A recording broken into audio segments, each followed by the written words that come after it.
Yeah, yeah, yeah, yeah, yeah. Oh, yes, them motherfucking beats. Woo, woo, woo. I'm about my game. Live by the rules, we don't play the same. That's on my grave, that's on my name. I'm saying, I'm about my paper, about my game. I'm about my game. What is up, everybody? Welcome to another episode of College Football Now. This is Pro Day Spring Practices Part 3.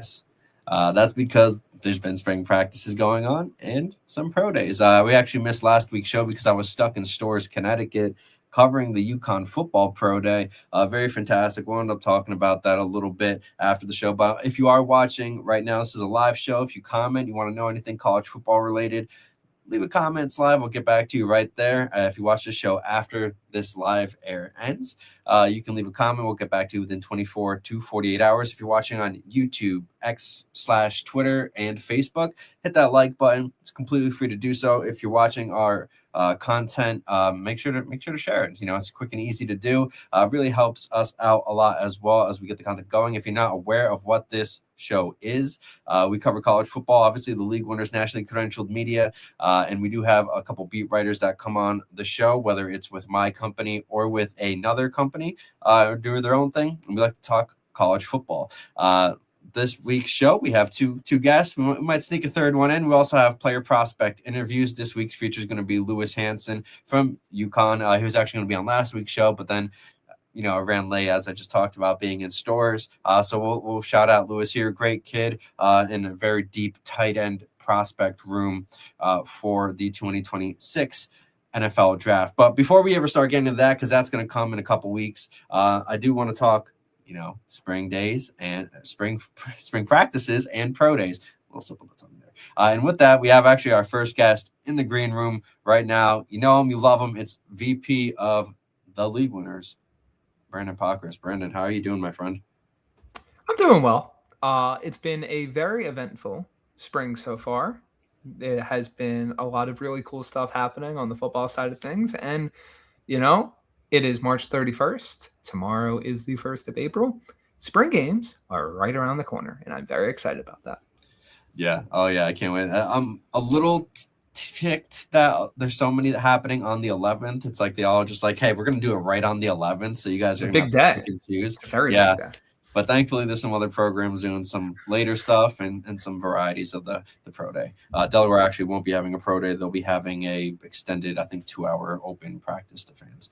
So some schools will be doing that too. But Brandyn, talking about that stuff and getting let's start with let's get the pro day out of the way first, because people, if you're listening, Brandyn covers the USF Bulls, FIU Panthers, and the FAU Owls, Florida Atlantic Owls, and he was actually with Mackenzie Neglia, who's usually on this show. I actually forgot to text her. I probably should have. Sorry, Mackenzie. I love you. They're both were at the USF Pro Day. Talk about what you guys saw, who stood out, who surprised you with their performance results, and anything and everything in between. So chronologically, starting with FIU's Pro Day, R. Mason Thomas was there. Oklahoma standout edge rusher. I remember looking at the list of players that were there and seeing that he was there, and I was kind of surprised. But what I wasn't surprised by was his testing. He did very well in the vertical jump. He did very well in the 40-yard dash. He looked very impressive in the drill work. R. Mason Thomas is a guy that on film shows a lot of bend, shows a lot of explosiveness. That showed up, and I was very impressed with how he was dropped. Let me restart. He did a lot of coverage drills and some linebacker adjacent drills, and he looked pretty comfortable there. I think that's a part of his game that if that can actually translate, that'll help him, because now you're going from a guy that is not just a smaller edge rusher, but can also provide some coverage ability. I'm fascinated to see what a team really sees in that overall versatility in this game. But look, there's a reason this guy's getting late first round, early second round buzz. He's a really damn good player. And I found it really cool to see that type of player in person. Like, you could tell immediately what type of player he was. And shifting over to the rest of FIU, Quarterback-wise, Joe Pasansky, I really was a fan with how he attacked his throwing session.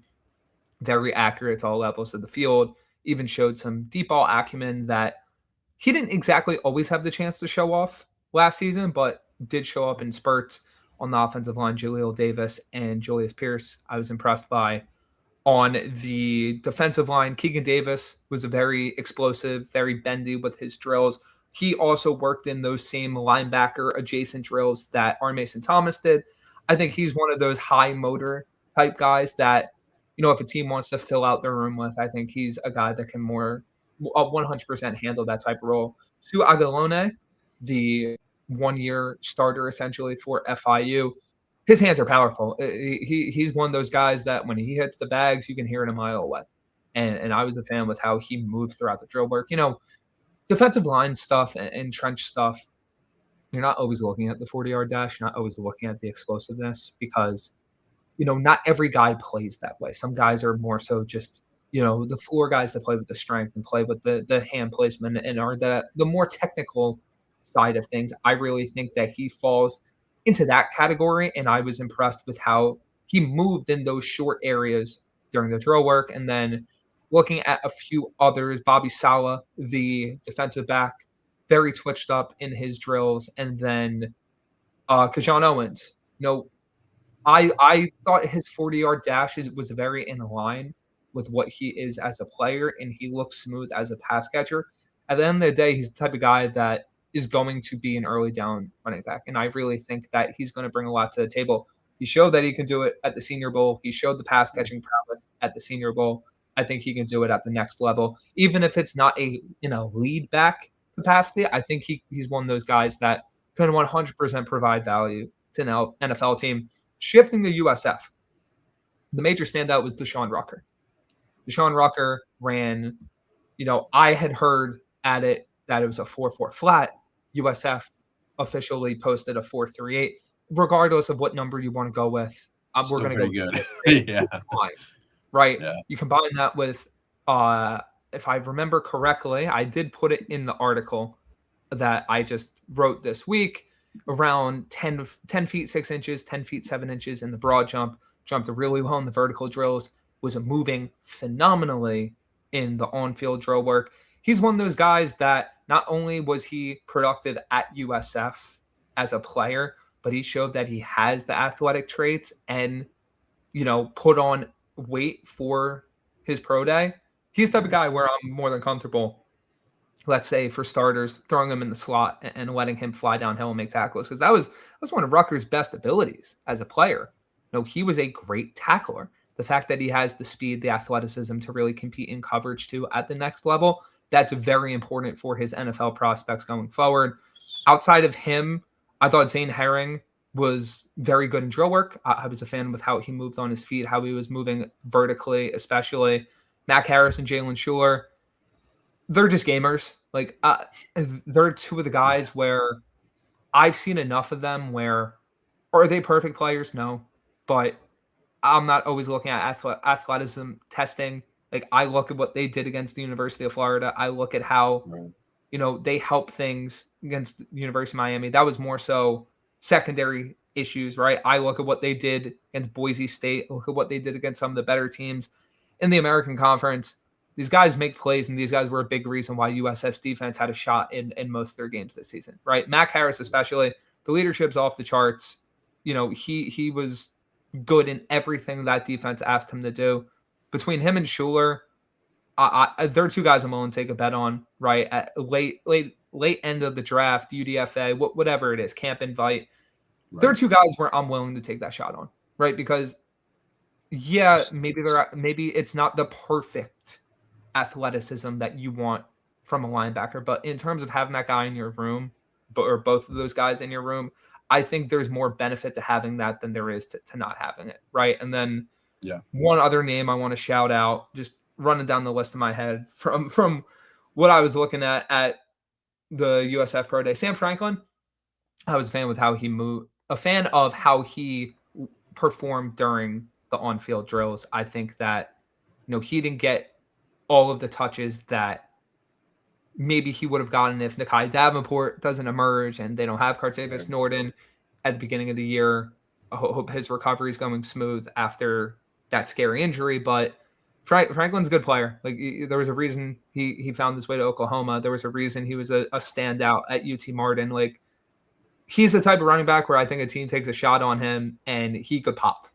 And maybe not as like a long-term lead running back, but I definitely think he can give you some value at the next level as a player.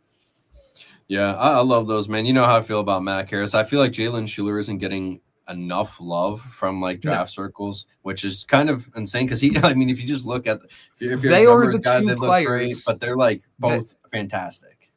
They're the two, not to cut you off, but they're the two players that really stabilize the USF defense for the vast majority of their games, right? Those two, Deshaun Rucker and probably Jarvis Lee and Fred Gaskin, right? And Taven Ward as well. Like, there was like that core group of players for USF that really stabilized things. And those two linebackers did so much of the heavy lifting for a lot of those games. Like, once again, relating back to 2025, they probably don't win that Florida game if they don't make some of those tackles and some of those stops, right? Not saying it was perfect. They were facing a fantastic running back in Jaden Ball, who is one of the best running backs in college football. But they really, really played a huge role in why they won that game, why they won so many games in 2025. Yeah, absolutely. And I love seeing Deshaun Rucker test well too. I mean, Deuce Chestnut reminds me a lot of him, but Rucker's more athletic. But like, just that feisty defensive back, man, he's a strong guy despite being smaller. Because I mean, most defense backs are a little bit smaller. But he's got the opportunity to be moved around the defense, I think, because of the way his physicality presents himself and his IQ. So I'm very glad that he tested well. And I'm very surprised our Mason Thomas was at that FIU Pro Day. That's pretty cool, actually. He has to be from the area, I'm assuming. Who knows? We'll see. Well, I'm sure we'll find that out. I think he is. Yes. From what I asked, like how Pro Days work, like if you're in the area, you're allowed to test at a local school's Pro Day. So he is a Florida native. Oh, sweet. Okay, that makes sense. I mean, hey, Florida's a hotbed for college football. I mean, and just not just football, but sports in general. So, moving on from the pro days, you also have been fortunate enough to kind of go and see multiple practices, whether it's FAU, FIU, or the aforementioned USF. Can you just talk about like what that's been like? Go through any order you want. Kind of who's been standing out, what kind of stuff you've been able to see, because now a couple weeks have passed since our previous conversation when things just started. So yeah, let everybody listening know what you've been seeing. I think the main viewing takeaways have really been from FIU, at least up to this point. Like, the spring games are fast approaching for all three schools, but I think for FIU, the passing attack, I think, is going to be the main foundation of this offense. And I'm very fascinated to see who those main cogs are. But, the leader of this group in terms of like the distributor has been JJ Cole. I've spoken about him multiple times on the show already. He's a guy that is hitting every throw at every level of the field. And it's not like it's just simple busted coverages, right? It's, we're going to layer a pass here, or I'm going to put it, like last practice I had a chance to watch on Monday, perfectly placed pass to tight end who can make a contested catch where the defensive back can't really make a play on the ball. Like, right. These throws are happening consistently, practice after practice. And it's not that only works if it's one side of the field, or it only works if it's against this type of opponent. Like, no, these are throws that can translate. So I think that's been really cool. And it's cool to see that improvement from, it was like flashes of those. And there were some really good throws, but you could tell they were working out the kinks. As the spring has continued, it's been a lot of big plays over and over. And, that ties into the group of weapons that the Panthers have shown, right? Kyle McNeil has been phenomenal. This is a wide receiver that is making contested catches, is creating separation, is showing great route running. He has put some weight on his frame, but that quickness is still there. Greg Gaines III has gotten better every single week. He is the Rhode Island transfer that, I think could be most similarly viewed as your Alex Perry replacement. But I think Gaines initially right off the bat has more versatility, right? He can line up everywhere. He can win routes from anywhere. The route running is like, you would expect that type of route running for someone a bit lighter and a bit less of a frame than someone like him, but he has it, right? JoJo Stone's been making big plays. Amari Isaac, Tyson Carter, McGuire Anderson, go to tight ends, James Resar, Jackson Verdugo, like Anthony Carey's had a big time one-on-one catch in passing drills. Devontae Lyons has been really good. Like, I could probably rattle off a few more names, but I mean, I'd be remiss if I didn't mention Eric Nelson. Eric Nelson has been phenomenal as well. Good seeing him. You look at all these different types of players. You look at who has been able to contribute, who has been able to, get all of this stuff done and really like make big plays. And I'm fascinated to see who's the starters, right? Who are going to be the guys that get the main targets. But at a certain point, it also doesn't matter. You have that depth. Right. And now, if you have to turn to your next guy or someone does get nicked up, it doesn't look like things are going to drop a drastic level. And that's even the go to set. That's not even including defensively. They haven't just been letting up big plays after big plays. Like, Lawrence Johnson's been phenomenal in coverage. He's probably been my favorite cornerback out of really anyone I've watched in terms of the plays he's made and what he's doing on a practice-by-practice basis. But Josiah Taylor is making a bunch of plays at linebacker, and the defensive line is getting pushed at times. And the rest of the secondary, like, there's probably 7 names I could give you that have made plays over the course of spring. So it's been a bit of that balance. I'd say the offense has had the advantage from what I've seen, but both sides of the ball are making plays. And that's really what matters at this point in time, right? That's what matters. You want to see flashes of execution and flashes of big time plays from both sides of the ball, whether it be a guy like a Shamir Sterling making pass breakups or a guy like, whether it be McNeil or Nelson or Gaines making a big time play, right? You want to have that. So you're like, hey, heading into fall camp, heading toward the season, this is what we can already expect. And here's what we can build upon. So I think that's been the coolest part of what I've watched. And there is a plenty of reason for optimism, right? It is only spring ball. Things can change very quickly, but I really do think that despite the losses they had, despite the changes they've made, I do think there's a lot of excitement for this overall group heading into the fall.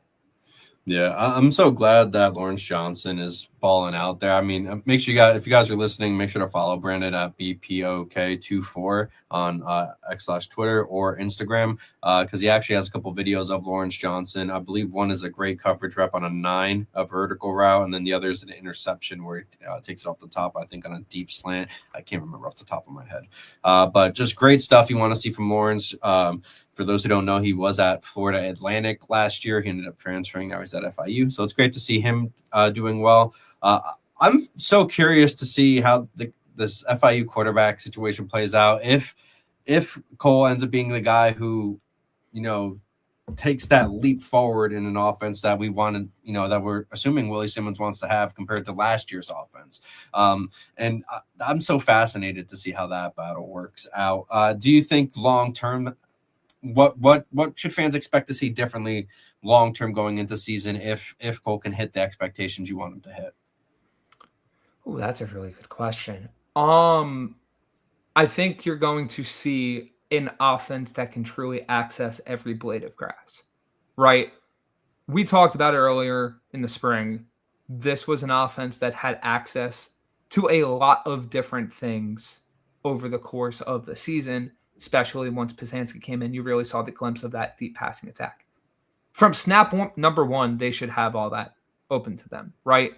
And comparing this group to last year's group, there's a lot more speed and athleticism right off the bat, right? There's going to be a group that truly can win with their athleticism, right? They don't have a fantastic running back who relies on power. Their running back this year, their number 1, Anthony Carey, is more of that explosive type. Now he's added more weight. The power is there, but that's not his calling card necessarily. Like Devontae Lyons is a very explosive player who has flashed a lot of great passing down work. This really feels like a team that's going to use space, use verticality, use a bit more tempo, but also keep teams off guard, like essentially be able to hit them with whatever they need to. And with a quarterback that can hit the deep throws, that can place balls on time and accurately, like I just feel like you're going to have a more explosive and dynamic offense right off the bat. And I think the difference from last year is the quarterback, I think, will be a bit more consistent right off the bat. Right? Not to say that Keewan Jenkins was bad. Like I was very excited about him heading into the year. So right? Yeah. But there is it feels like there's a difference between how Cole is 1, 2, 3 hit and letting it go and getting through his reads than there was last year. And I think you're going to see that play out very early on in the year. Does he, mobility wise, is he more pocket passer, or does he have the ability to stretch? He can move. He can get outside the pocket and move. Yes.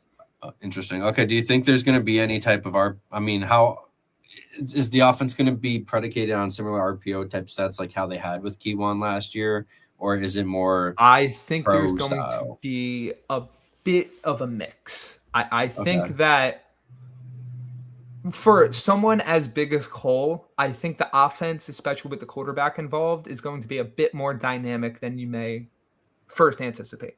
I'll say that.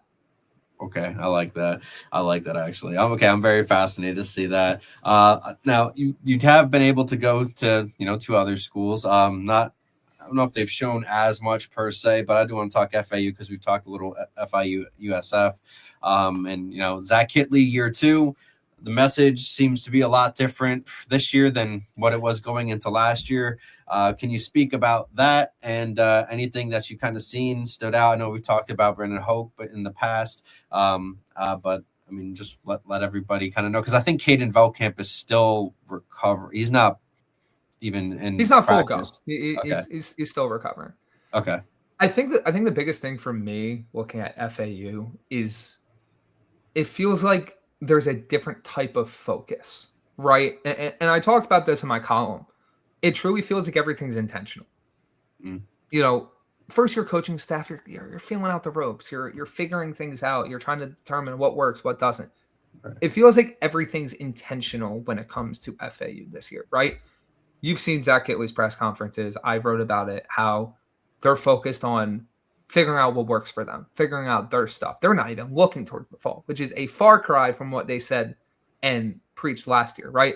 Brett Dewhurst, the defense coordinator, talking about, doing simple better and making sure that his guys can handle the menu of plays that they want to work on, that they can adjust to all the different things they're seeing in the conference and outside the conference in terms of different offenses, right? You have that mentality that edge rushers coach Brandon Lacey is talking about being the apex predator, right? You have the goal for the wide receiver room to help the FAU offense pass for 6,000 yards, right?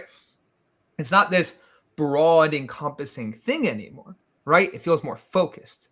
It feels more like this group knows what they want to accomplish and how they want to accomplish it.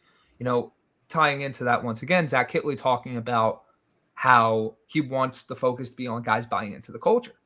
Shows that in year 2, he understands how much that is important and how it can look if you don't have that full buy-in, as we saw down the stretch last year. When it comes to drill work, like I'll take an example from the wide receiver group. A lot of the footwork was on very specific schemes that FAU runs within their offense, right?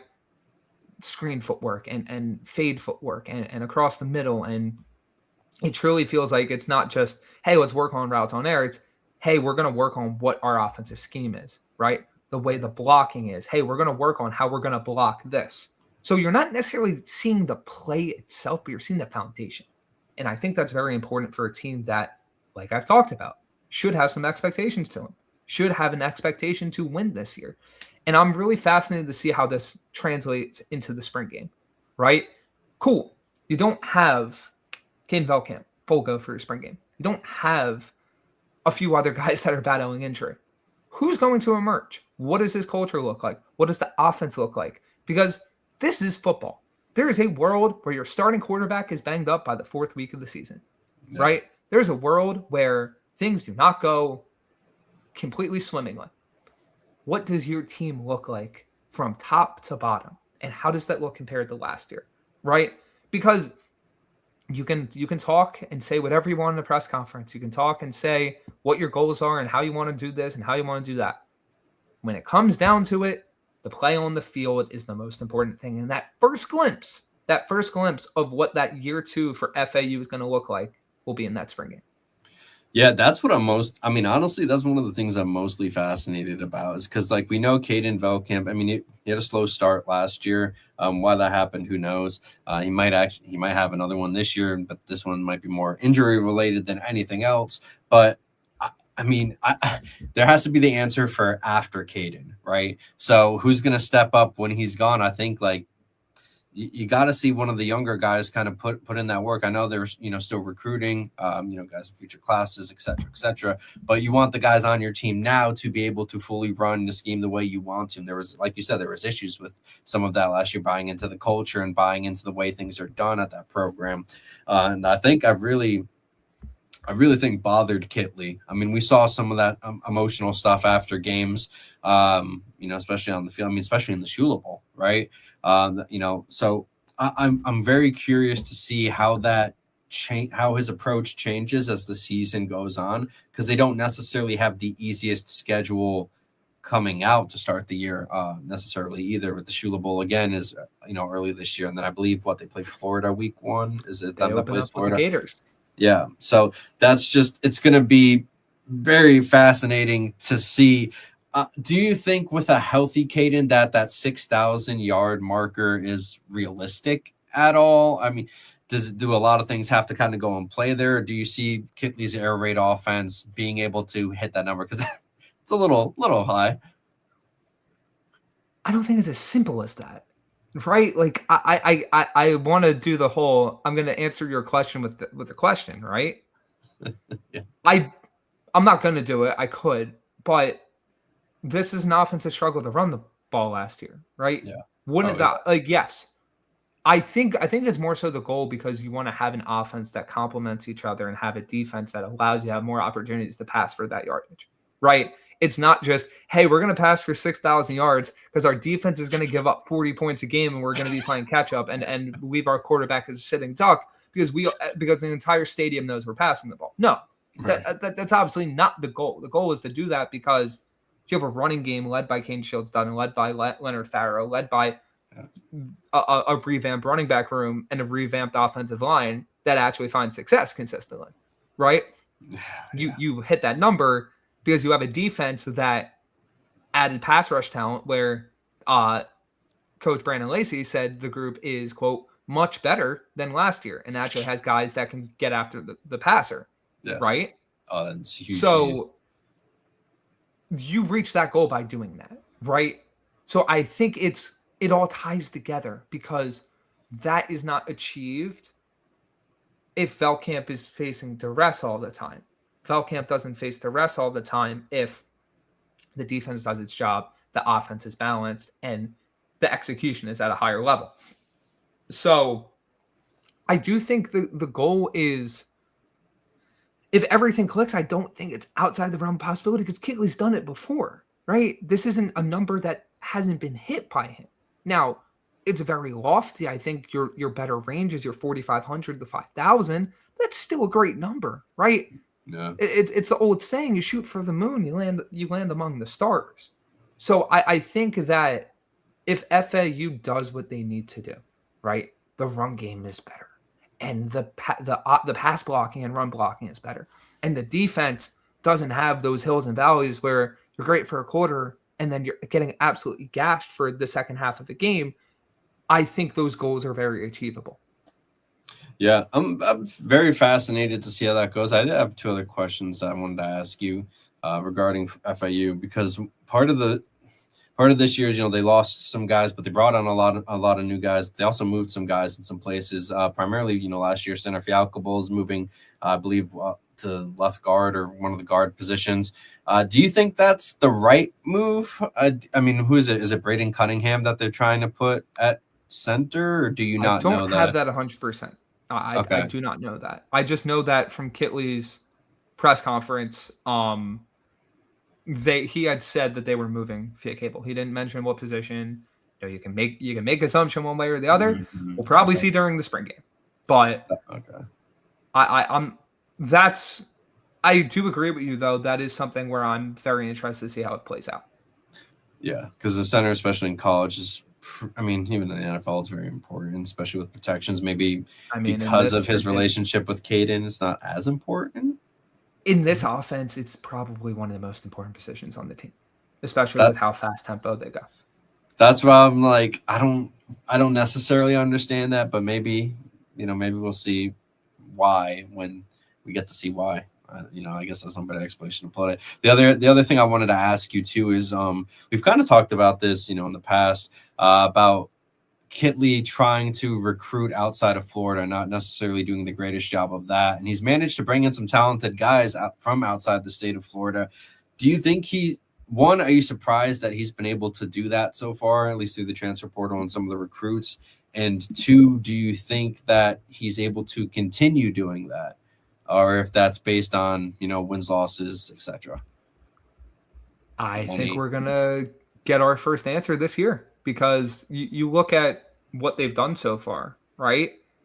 There's already plenty of official visits set up. A wide receiver that I'm fascinated to see how he how FAU tried to persuade him is James Bethea, right? That is a Florida native. That is a guy that is a very high upside receiver, but he's obviously not the only guy that they're pursuing, right? This is a team that, and I'm going to make sure I have some of the states right, but quarterback who we've talked about, Thomas, from Texas, right? And once again, making sure I have the name correct.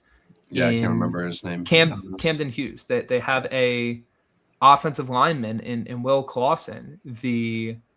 I think he's Iowa native, right? Like you have a Texas wide receiver in Aubrey Johnson. You have guys kind of scattered a bit all over the place, right? But you can tell that the focus is there. Like they have an idea of the type of players they want to add to their system. They have an idea of the type of guys that they feel will work. Like I think the quarterback is a perfect example of this. Yes, he may not be a Florida kid, but Kitley has those roots in Texas. And if you watch the huddle tape of the quarterback, well, you would see that Hughes runs an offense that has a lot of similar elements to what Kitley runs, right? It's that very up-tempo. It's that, hitting those certain throws, being able to have that mobility, right? So it truly feels like that process is getting honed in. And that's also something that Coach Dewhurst talked about in his media availability. One of the main things he looked at is, what's our recruiting process look like? So I think you're seeing a difference with that where, hey, it's 2026, modern day. Just because you're a Florida school doesn't mean you're going to have all Florida kids on your team. Now, would you like to see FAU potentially dive more into some of the South Florida prospects right around the school? Yes. But as long as FAU is getting guys that fit their scheme, targeting guys that they believe will have not only high upside, but have the ability to contribute pretty quickly into their collegiate careers, I think that's the best thing you can do. And I'm very fascinated to see how that process plays itself out over the course of this year, because we're going to see a lot in the summer and these spring months, right? Yeah. When these guys are coming on for the official visits and more guys schedule official visits and guys start committing. Yeah, man, it's just one of those things. Just being in Florida was such a hotbed. I hope that he can turn that around, because while it's not necessarily, important, like we mentioned, the kid from Texas that, he wants to run offense, it helps in other ways too, right? Like getting the hometown kid helps bring, puts butts on the seats, as opposed to kid who's, halfway across the country. And I just hope, based on some of the numbers that I've seen regarding, attendance, maybe those inflated numbers don't need to be as inflated if they're able to start bringing in some of these hometown kids, right? So I'm very hopeful. Also, though, at the end of the day, the best thing you can do is win. If FAU wins games, that winning solves everything. Yeah. At that point, it won't matter really where the kid's from because they'll want to play for you. And then, so I guess moving on to the last team is USF, and I meant to have Mackenzie on there. Like I said, Mackenzie, I apologize. So I wanted to ask you, I know probably not much has been seen, maybe not yet. I mean, there's a lot going on, right? Like there's so many positions that are open. But can you just talk about what you have seen, just further relay the message from Coach Brian Hartline and any of your other thoughts on the Bulls? I mean, very similarly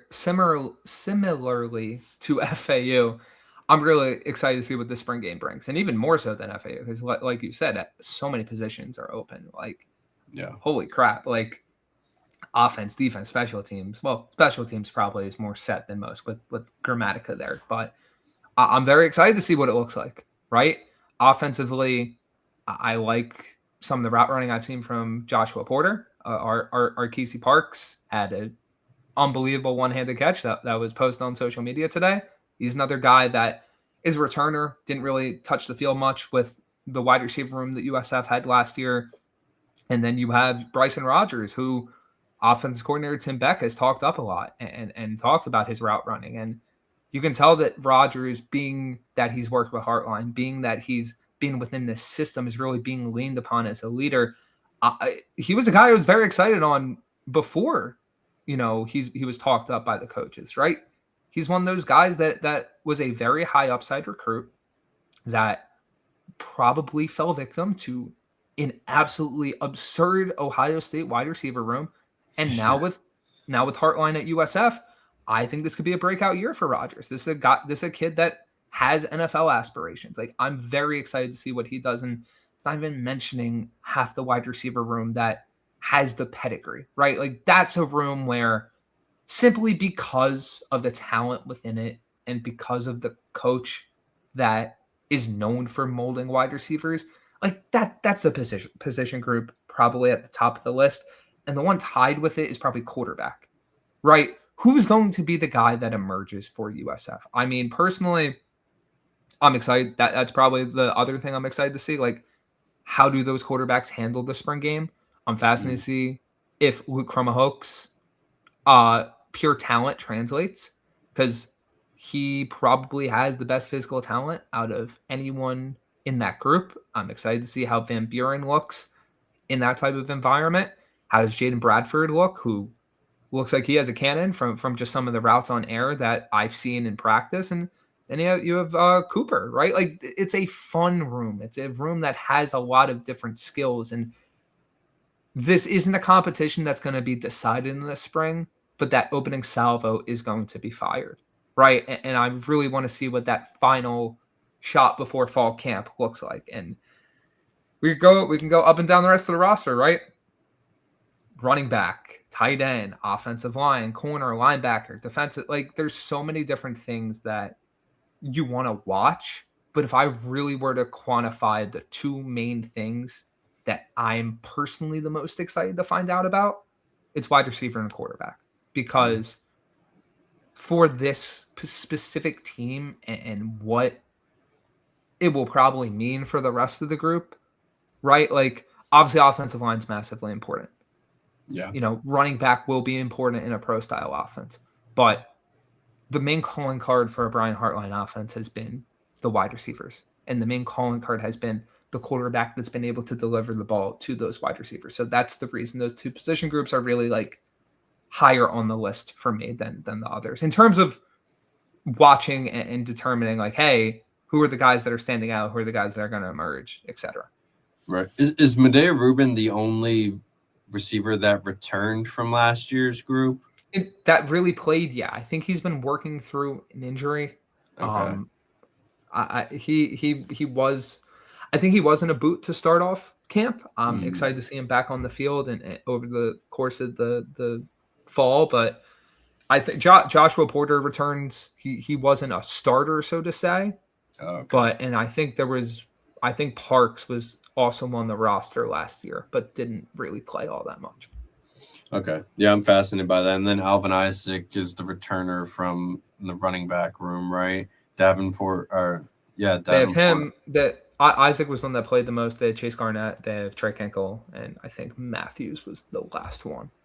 Oh, okay. That's very interesting. Yeah, the offensive line's massive too because they lost a lot of guy. I mean, Cole Best I think he's an NFL guy, honestly. Cole So Bass I mean, and Cole yeah, Skinner is at Auburn as well with yes, him. yep, yeah, and he's phenomenal too. So that those are two big losses. Hope they can step that up. Is Cromanhook the?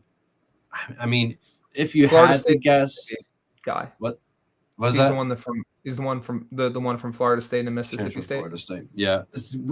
If you had to pick somebody like who you think is the starter, would he be choice number one because of his background, or It's so tough to say without seeing a ton of like real game action, right? right? Yeah, Like obviously you don't want to make assumptions and you don't know like how certain guys are running the scheme properly and the types of throws they are making, the mistakes they're making, etc. But like just from an outside view looking in, I really think that he has the best like upside. I'm using air quotes right. because upside's very subjective, but in terms of his frame, in terms of what the throws he has the potential to make, I think he may benefit from being in a position like this and benefit from being in an offense like this.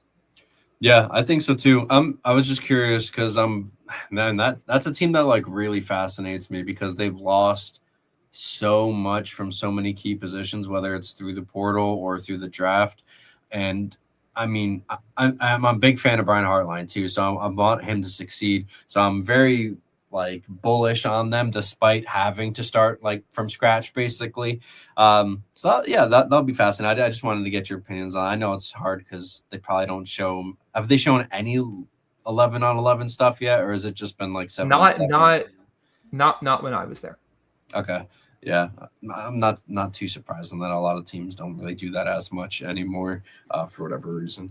But yeah, so I guess shoot, man. Before I get you out of here, what are you most looking forward to this month? Whether it's in the spring games for the teams, Ooh, draft April. stuff. Yeah. Yeah, because this is a big month. Draft I'll leave for another show closer because that's the true end of the month. Yeah, I'm really fascinated to see what does the full FIU offense continue to look like from basically this week until the spring game, right? And what does anyone really solidify themselves as like a slam dunk starter heading into the fall, right? I'm not talking about quarterback. Like I'm like pretty sure that's set in stone as much as it could be in the spring, right? In terms of having JJ Cole there, I'm really fascinated to see, can you really determine most of your offense in the spring and really have an idea of like, hey, these are the guys who are standing out the most. These are the guys who are going to produce for us as we head into the fall and the regular season. For FAU, who's going to take that backup quarterback job, right? Who's going to be the guy that really impresses in the remainder of the spring and in the spring game? And tying into that, what does this wide receiver group look like after losing some very key guys, right? Does Brandyn Hope continue to showcase his potential and his potential star turn as a player for FAU this year? Who are some of the other guys that emerge over the course of these practices and in the spring game? And for USF, no pun intended, it's going to sound like a pun, who takes the bull by the horns, right? Who really emerges as someone, or who emerges at key positions, right? Who are the guys that heading into fall camp are the guys the coaching staff looks at and is like, hey, we can rely upon this guy. We can rely on them to execute and to make plays for us and really get that. I really want to get that first glimpse of who is going to be important one way or the other, who's going to be important for the USF Bulls in 2026. Yeah, I think those are great, man. There's so many each team is in a very unique place within where the program's at between. And that's not even diving into the recruiting part, which is really going to pick up in the summer. Yeah. The end, yeah. Once spring ball ends and you start getting into late April and early May and June, like that's when the recruitment process picks up a lot for the 2027s because that's when you really make that impact. And it's like, hey, we're going to start filling out our class. We're going to start doing that. And then obviously the fall recruiting happens too. But those summer months right after spring ball, really got to pay attention to those. Yes, absolutely huge. I mean, just like I said, it's just so crazy because all three head coaches are either in year 2 or year 1. So it's the very, very new coaches, at least in terms of with these teams. And I believe they're all first-time head coaches at the FBS level, if I'm not mistaken. So very cool. I'm rooting for all of them, but sometimes it goes the way they want, sometimes it doesn't. That's life, that's football, and that's why I love it. But B, before I get you out of here, man, if you have any final comments, let it out and let everybody know what you're working on, where they can find you on social media, and where you're going. Yeah, so find me at bpoc24 on Twitter, Instagram, and I'm on Blue Sky as well at Brandyn-Pokrass. Lots of spring ball coverage coming up. Really excited to finish out that strong. And last comment, a lot of fun Florida football coming up. And very excited to provide all for you as always. Yeah, I can't wait, man. It's going to be fun. We're getting to some fun parts of the season, and then the summer with the media days. Always great stuff. Brandon, thank you so much for coming on, brother. I'll end up talking to you later. Sounds good. Have a great one. That is Brandyn Pokrass of the League Winners, VP of the League Winners. You can find him at BPOK24 on Twitter or Instagram. Make sure you guys follow him. He does great coverage for the USF Bulls, the FIU Panthers, and the Florida Atlantic Owls. And if you're watching this is a live show, so feel free to comment. I will get to it, answer it, whether it's me, my guest. We have Dan Tortora coming up next. Shout out, Dan. We'll get to it. If you're watching on YouTube, please make sure to click that like button, click that subscribe button as well if you enjoy our content. You can also make sure to like it on Twitter or on Facebook. Share it to your friends, family, whoever. If you like college football, this is the spot for you. I guarantee it.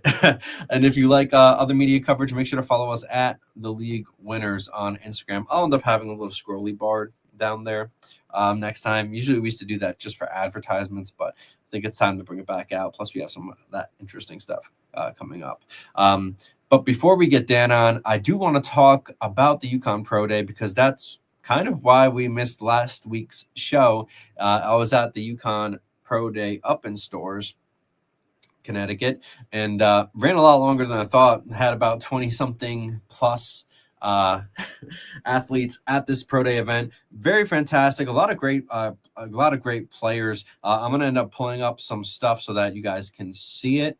We'll talk about some 40 times because they did have some outside school players like Joshua Pitzenberger from Yale, running back from Yale. He impressed. But I am going to talk about a couple other players as well that I thought looked great. Joe Fagnano, the quarterback for the UConn Huskies, he did not participate in any field testing, but he did do throws on air. He looked good. He looked on point. He really only missed one throw, in my opinion, and that wasn't too terrible, I guess we could say. So Joe Fagnano obviously is a guy who I think is going to get a lot more looks at the NFL than some people may believe. Obviously my friend Eric Galco, who is works with the Shrine Bowl, shout out to him. He was actually at that Pro Day event as well. If you guys don't follow Eric Galco, you really should. Director of football ops and player personnel for the Shrine Bowl. Great guy, very nice guy. He was also at the event. He thinks Joe Fagnano is going to do well this draft process also. I also want to give a shout out to CCSU's at Central Connecticut State University, if I'm not mistaken. So I'm sorry if I botched that up. It's a small school. Brady Olson, quarterback, he was at that Pro Day event as well. I do want to give him a shout out because I thought he looked good as well. He also did all the testing, which I appreciate seeing stuff like that, especially from the small school guys, even if it's at a non-skill position group, because it shows grit. He didn't do the bench, however. The quarterback didn't necessarily need to do that. He got a 9.1 foot broad jump, 27.5 vertical. He ran a 4.8 40 with a 1.62 10-yard split. Not bad at all, to be honest with you. And a 2.75 20-second split. So he's got some legs on him, despite not necessarily looking like a dual threat guy. He ran a 4.37 shuttle, not terrible, and a 7.06 cone, which is pretty 3-cone, which is pretty good. He also got an invite to the New England Patriots Pro Day. So shout out to Brady Olson on that. They also had another CCSU player at the UConn Pro Day. That was running back Elijah Howard. He only had 12 reps on the bench. However, he did have a 9-foot 11-inch broad jump, a 33-inch vert, which is nice to see. Ran a solid 4.56 40-yard dash, a 1.63 10-second split, and a 2.75 20-second split. Not awful. His shuttle time impressed me. He had a 4.12 shuttle time and a 7.15 3-cone, which isn't necessarily awful either. So I do want to give those guys a shout out before we kind of go into the major group of players here. Running back Joshua Pitzenberger, he's going to be mentioned in this big group. That's why I didn't mention him first. So I do want to get this out of the way as well. Consensus 40-yard dash times. We're going to get these out right now, and we're going to show you all. This is from the UConn Pro Day, by the way, for anybody who wasn't able to see. So we have, if you guys can see this, I'm just going to kick myself out so you guys can see this clearly. Key consensus, 40-yard dash times from the UConn Pro Day. Simon Moa, linebacker, in a 5 flat. Kyle Juergens, he didn't do the bench. I was actually surprised that Kyle Juergens didn't do the bench. I'm not a fan of that, to be honest with you, from an offensive lineman. I was not told if there was an injury there. I mean, this is going to sound, hopefully for his sake, there was an injury, just because it's not a great look for an offensive lineman to miss that. Kamoe Latu, defensive back, he really impressed me at the UConn Pro Day. He ran a 4.61 40, not terrible. Brian Parham, another guy that I'm really high on as a linebacker, a little bit slower time, 4.78. Romello Murphy, he looked good on field drills, and he had a great shuttle time as well. We'll get to that in a bit. You're in a 4.65. Devin Pringle, defensive back, ran a 4.64. Lewis Hansen, whose interview we'll show you in a bit, he ran a 4.88. He looked faster than that, but it was a 4.88. And then we have the aforementioned Joshua Pitzenberger, Yale running back, ran a 4.64. Looked pretty good doing it as well. So those are the 40-yard. I'm sorry, it took me out of there. Those are the 40-yard dash times. Now we'll take a look at the bench as well. Don't know why I cut that out like that, so I apologize if you're watching this. Did it show up there? Okay, a little small, so we'll go back full screen. Notable bench press. We have Brian Parham. 16 for linebacker. Not awful. I wanted to see a little bit more from Brian there. Devin Pringle, 11, defensive back, not bad at all. Ben Smiley at 17 is pretty good. Lewis Hansen had 22. That's pretty impressive for a tight end. Donovan Branch, edge rusher. He looked good in drills. He had 23 on the bench. DeAndre Harris, defensive back, 23. That was pretty impressive. Simon Moa, 22, which was nice to see. In the aforementioned Joshua Pitzenberger from Yale had 20. He looked really great. And then I want to talk about some key guys here. I mentioned Brian Parham, he's probably a weak side linebacker at the NFL level if he does get a chance at the NFL. I'm a fan of his game though, man. I mean, he transferred out from I believe it was either Fresno State or San Jose State is one of those from the West Coast. He ended up transferring to Washington. He was a monster there. Ended up transferring to Washington. Didn't necessarily work out. Took a red shirt. Then transferred to the UConn Huskies. Had 10.5 sacks in 2025. And also had a lot of tackles. The guy was good. He had 16 on the bench, as we mentioned before. He had a 9.7 broad jump, which isn't terrible. 28 vert, which I wanted to see more of. 4.78 40, which is not bad. 1.67 split, pretty good. And a 2.81 20-second split, which is not bad at all. He did not have time to participate in the 3-cone, if I'm not mistaken. And then ran a 4.65 shuttle, which isn't terrible. Lewis Hansen is another guy that I thought stood out. He looked great everywhere except for the 40, to be completely honest with you. 22 on the bench, not bad. 9.7 on the broad, not bad. 31 vert, pretty good. The 1.73 split, you want to see that be faster. Like I said, he looks like he's running faster than that. There were some issues with the turf for the 40s. So I tend to give some of these guys a break on their 40 times. He ran a 4.27 times shuttle. I ended up timing that. And he had a 6.99 3-cone, which was impressive. That's impressive for a tight end. Then we have Romello Murphy. He had a 9.6 broad. He did not participate in the bench. A 30.5 vertical, 4.65 40. He's not going to be happy with that one, but he had a nice 1.62 split, which that's pretty good.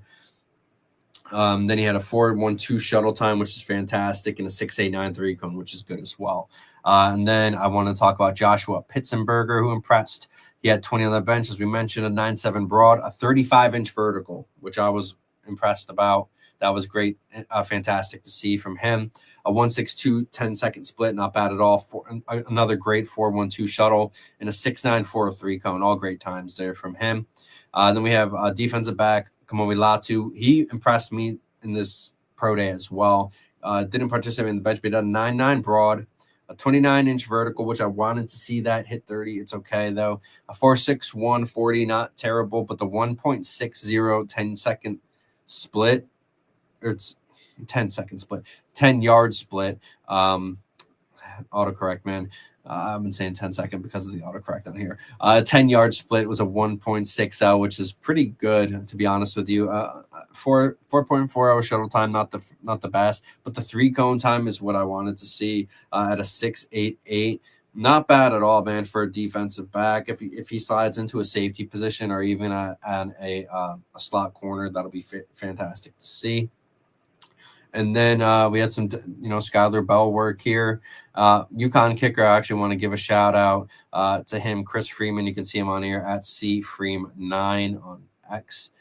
He went 13 of 14, 5 of 6, 50 plus, hit from 65. His only miss was from 63 yards out, but he still hit the wall on the back. And I thought he looked really good as well. And I believe that's it. I guess we can watch this quick video of some Skylar Bell stuff. Weeds are on the track. Let's go. Huh? It's conflict, man. Yeah. I saw my man about a week ago. Now I got a knot in the box where the sneakers go. I can put you on game, what you need to know. Selling on my high cause it's so tired of feeling low. Double vision, I see the truth. So that was some, and it doesn't have me on there. I apologize, y'all. So that was Skylar Bell, obviously, from UConn, wide receiver. He looked fantastic on air, but that was on air. So hard to necessarily take so much away from that, but he had an amazing shuttle time as well, and he looked great in the three cone. So he didn't participate in any other events at the UConn Pro Day, but he did look fantastic in those events. I did want to give him a shout out for that, and Skylar Bell's a guy that obviously that I'm really high on. So I hope that he is able to prove some people wrong. But with that being said, before we get to our next break, we're going to cut to a quick break and show you the Lewis Hansen interview, which I promised at the beginning of the show. We did get to see Lewis at the Hula Bowl, where he also impressed there as well. So I do want to give a shout out to Lewis. He's also a fantastic kid, so I'm wishing the best for him in that regard as well. So without further ado, here is Lewis Hansen.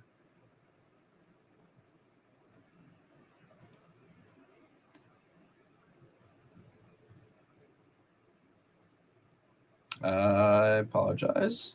Now here's Lewis Hansen. I'm Lewis Hansen from the University of Connecticut, and I play tight end. Awesome. We're here at the 2026 Hula Bowl. I mean, culmination of your entire football career, but I want to start at the beginning, man. Like, what got you into football? What made you decide that, hey, I want to be a football player? I'd say just growing up in New England, in the early 2000s, it was kind of just what was happening, big football city, obviously, coming from the Boston area and watching guys like Brady and Gronk and Edelman. It just kind of was always what I loved to do. What does it mean to you to have your football journey bring you to this point? All the ups, the downs, kind of just talk about what it means to reach a point where you're literally on like that next step down before the professional level. Yeah, it's special. And it's a little bit surreal as well. Like you said, a lot of ups and downs getting here. But just being here, I'm excited to be here, and it's a great opportunity, and excited about it. Yeah, the tight end group here is obviously it's one of the better position groups at the event. Has there been like how's that camaraderie between the position group, and is there anything that the coaches are teaching you guys that you may have not have known or learned throughout your college career? Yeah. First, let's just talk about the group of guys we have. It's a great group of dudes that I've gotten to know just in the last few days, and we've become great friends. Dan Villari is one of the other tight ends on my team. He was a teammate of mine at Michigan. So I had a little bit of a prior relationship with him. Yeah, he's a great dude. Yeah, exactly. And then in terms of coaching, it's just always awesome to get another set of eyes on you, hear different coaching points, maybe from a different perspective. Um, and from really great coaches that we have here. So it's been great. Talking to a few of the other tight ends here, this is a position where as you head towards the NFL level, you are going to be asked to do everything, whether it be pass catching, whether it be blocking, whether it be, catch and release. Like there's so many different things that a tight end has to do at the next level. What has it been like getting a glimpse of that this week? And how excited are you to keep learning, some of the inside knowledge of an NFL scheme at the tight end position? Yeah, it's a lot of fun playing in Coach Gruden's offense. He asks us to do, inline blocking defensive ends, split out wide, run routes, play in the backfield, a fullback type role. So being able to do everything is very important, like you said, at the next level, and something I know a lot of us tight ends pride ourselves in doing.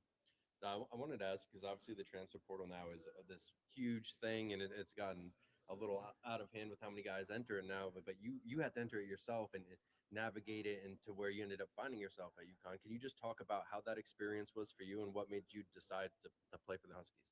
Yeah, entered the transfer portal and ended up leaving Michigan after my second year, and just wanted to be closer to home, closer to the family. And UConn's only an hour away from home, so I met with the coaches there. Coach Mora in particular kind of sold me on his vision for the program, and I believed in him and believed everything he was saying, and I think we did a really good job turning things around there. So I'm very happy with my decision. Kind of touching on that second point, you're part of a UConn program that really has ascended every single year and has really gotten better every single year. What does it mean as you head towards next level to be a part of a turnaround, be a part of a program where you guys started at one point and thanks to your contributions and countless others, you're now leaving a program better than when you found it? Yeah, that was a big part of why I wanted to play at UConn, to be a part of building something special, close to home. But just, I think about times like our Duke win this season in front of about 40,000 fans. And the students rush the field, and you kind of look around. And my first year at UConn, we were 3-9, and towards the end of the year, we were probably playing in front of 10,000, maybe not even. So I know myself and my teammates take a lot of pride in what we were able to do there. Yeah, I was going to ask you, because the rent at some point, like it was hard to get fans into that stadium, and then the rent was packed like all year this year. Yeah. It's a surreal moment. So you've played at a lot of different stadiums. Can you talk about what your favorite experience has been outside of UConn? Was there a favorite atmosphere or stadium you enjoyed playing in? Yeah, obviously playing at the Big House too was pretty special, but I won't include that because I was the home team there too. But my first year at UConn, we played at Tennessee, and that was a very intimidating atmosphere, a very loud stadium, a very vertical stadium, so you almost feel like trapped.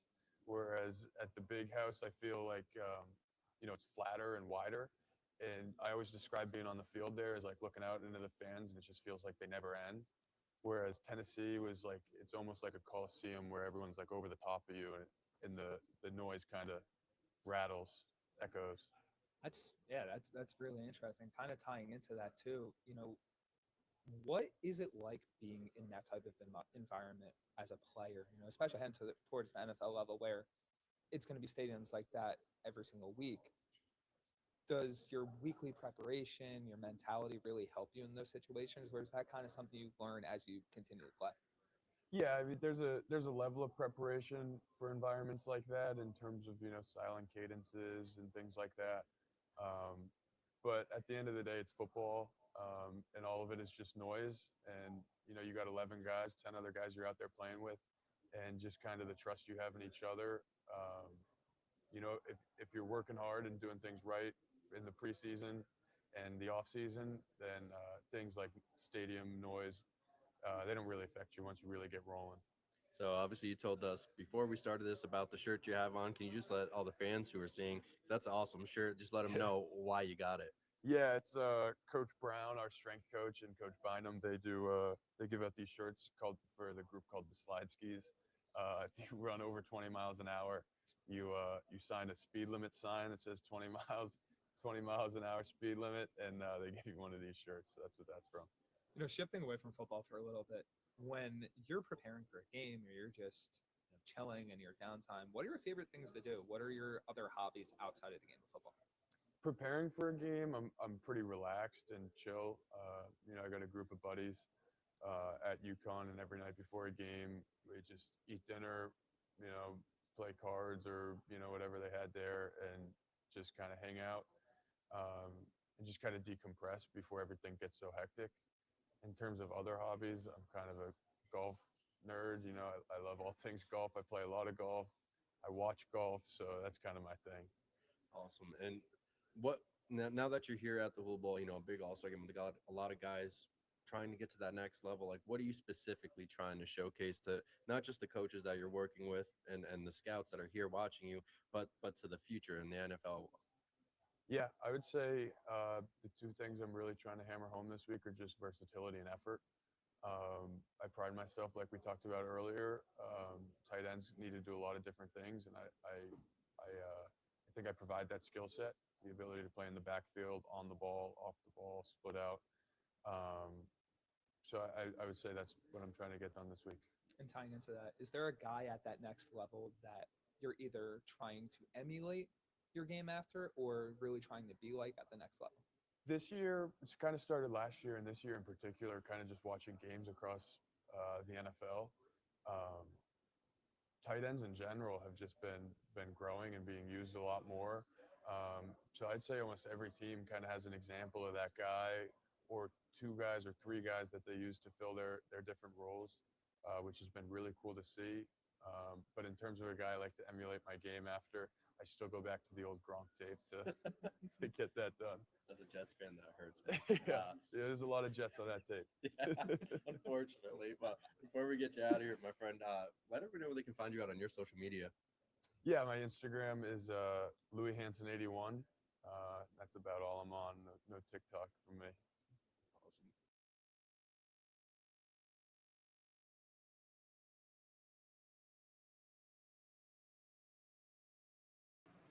I muted myself for the video chat. Shout out to Lewis Hansen, man. He's a great kid. I really am rooting for him. He didn't necessarily have the biggest role on UConn's team because that's just not the way that offense settled. I mean, let's be honest, that offense didn't really start moving until last year, not this last year, 2025, but 2024, because I mean, believe it or not, Joe Fignano wasn't even supposed to be the starting quarterback that year. It was supposed to be Nick Evers. Then, stuff happened. He got hurt and wasn't performing as well. Fignano stepped in, looked really good, and then things kind of took off. But UConn's always kind of deployed, multiple backs, at least during Mora's time in the past 3 years there. But this is the thing, man. Hansen showed that he can block well at the Hula Bowl. He showed that because I was at the Hula Bowl, as you just saw. Interviewing him, great kid. But he's a great route runner. He's a fantastic route runner. He catches with his hands. He doesn't let it go. He doesn't do a lot of body catches. He goes with his hands. He has great footwork. He understands his awareness where he needs to be along the boundary. He keeps his feet inside. He does a good job, and I'm very impressed with how he tested too. Like I said, he hit 20. I believe it was 22 bench. I'll have to double back. You guys can quote me on that. But I believe it was 22 bench press at the pro day, which everyone is combine pro day numbers. You can't fake 22 on a bench. Trust me. Numbers you can test for. I mean, that's just, he's been that strong. He didn't just train to get, train for a specific test. He's been that strong. He's a very strong guy. And I think that his 3-cone time and his shuttle time also showcased that he is a very quick athlete, especially at the tight end position, where that position's kind of becoming more dynamic and being asked to do a lot more than it used to in the past, especially receiver wise, where I think a player like Lewis Hansen, you give him time to develop, and I think that he will be able to perform, honestly, very well down the stretch. I mean, tight end is a position where it takes years to develop anyway. I mean, you can just talk about how many tight ends get taken in the first 3 rounds that never pan out. You know, the Washington Commanders are a great example of that. They ended up picking up Chig Okonkwo, even though they drafted. I'm gonna blank on the kid's name. I believe it's a Ben something. They ended up drafting him, but they relied on Zach Ertz. They relied on, and that's why they brought in Chig Ben Sinnott. Sorry, they drafted him. I believe it was a second round day. I know he was a day 2 guy. But that allows I got Dan in the green room. That allows players like Lewis Hansen to step in, develop, and find a niche. Because we've seen it happen so many times before. But with that being said, I got to bring in C3P bro. Dan Tortora. That was a good one. That was a really good one. Yeah. C3P bro. I like that one. So I'm sorry for being tardy. I was talking to my brother. I apologize. That's all right. Hey, you're good, brother. It's all right. You're here. That's what matters. The timing worked out perfectly, to be honest. I'm rocking my tonight is my Thunderbolts shirt. So dude, tonight is it says Scrappy Anti-Heroes. So that's what I'm rocking. Dude, that's sick. So I want to talk some Syracuse ball with you, but I also want to talk about next subject. I want to talk to you about how it feels that, I mean, we've talked about it on this show of stuff getting taken without credit and happening with him, and then you take a fantastic picture. I'm gonna let you tell about the picture, but someone steal it, not give you credit. What was that like? Again. Yeah. So I take a lot of pictures and videos at camp. Really, anywhere I go, I take a lot of pictures and videos. And so, like, if I was ever investigating Epstein Island, they would have found him a long time ago. I would have taken a lot of pictures and videos. But so I would have found that guy out. And by the way, anybody that thinks that he wasn't killed is insane, because he died in a way, like the camera was off and nobody, very suspicious. Any Italian person that you say this camera was broken, this camera was turned, there was a guard that didn't show up, the other one fell. If you just said, this is what they did. They were like, oh, I think one of the cameras were, and I went, he was murdered. And they were like, what? I said, I'm Italian. If a camera's broken with a high profile criminal, he got killed. So anywho, but no. So yeah, I mean, yeah, when I talk about these people, it makes me think of Epstein. But no, I just when I'm in scumbag to scumbag, right? But no, So I took this picture, and I normally hide my name somewhere in the picture where they can't erase it. And I didn't think about it with this because I was taking a bunch of pictures and I was running around doing stuff. And I was like, I just kind of want to take a picture of these guys wearing the hundreds for Syracuse, because it's interesting to me. And so I took the picture and I went to, and I did the research, and I went to the roster and I counted 24 players. I said, there's 24 players that don't have a number 1 through 99, and they're wearing hundreds, and they're not all freshmen. So I put in the body on Facebook, X, and Instagram, in the body of my picture, the verbiage connected to it says picture by Dan Tortora, Broadcast Media, LLC. Anytime I take a picture or a video, I always put that out there. And people will be like, what? I remember I dated this one girl and she goes, why do you do that? And I was like, I have to. So I did that, and the picture got up to 76,000 likes or response or whatever. It had reached almost 80,000 people just on X. And then I saw that people started stealing it because it was going viral. So people were starting to take it. And then this one place gave me credit, and this other place gave me credit. And then this other dude gave me no credit. I replied to his story, or I replied to his post with my post. I said multiple things. I did it on multiple days. I reached out to him directly. I tagged all my work.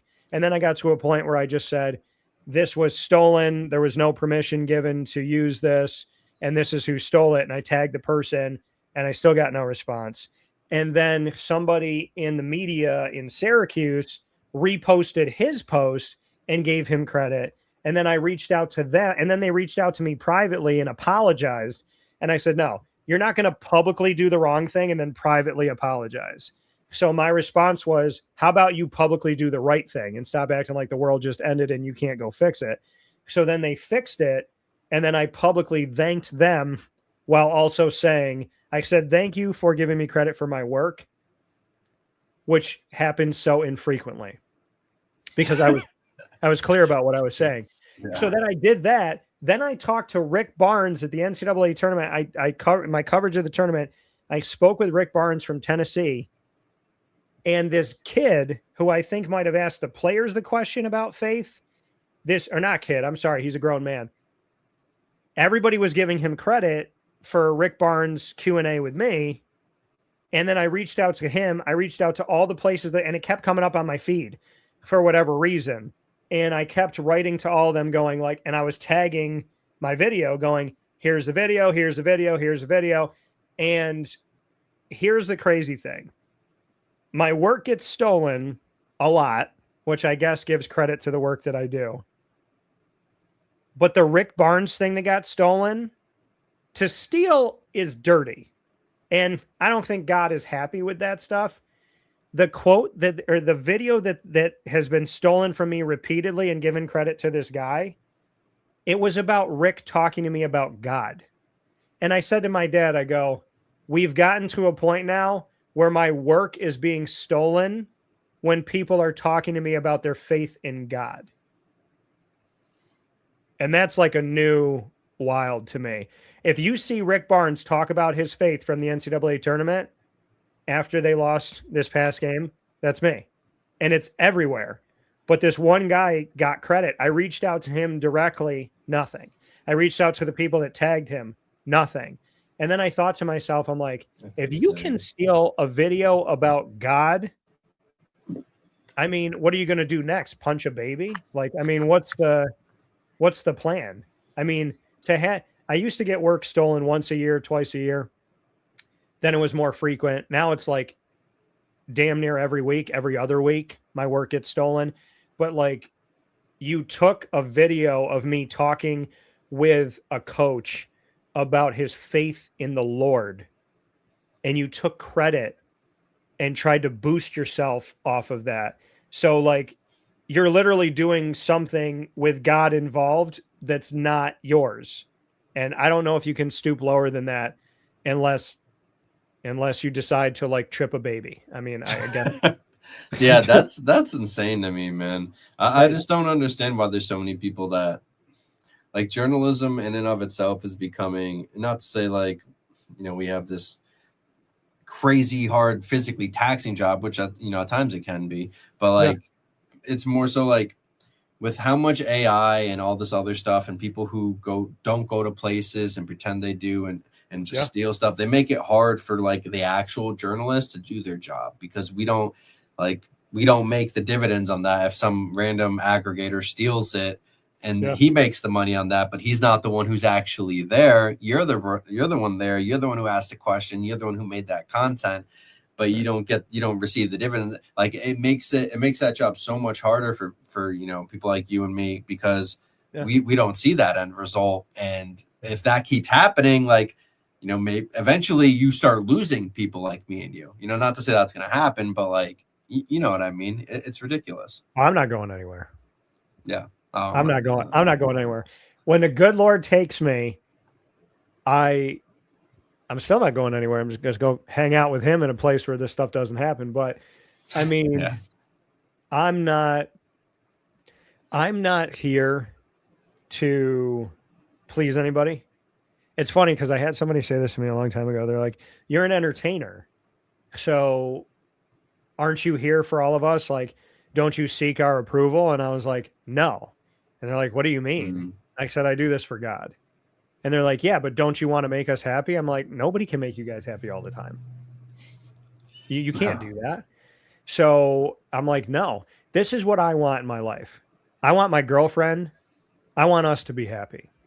And I want things to be easy.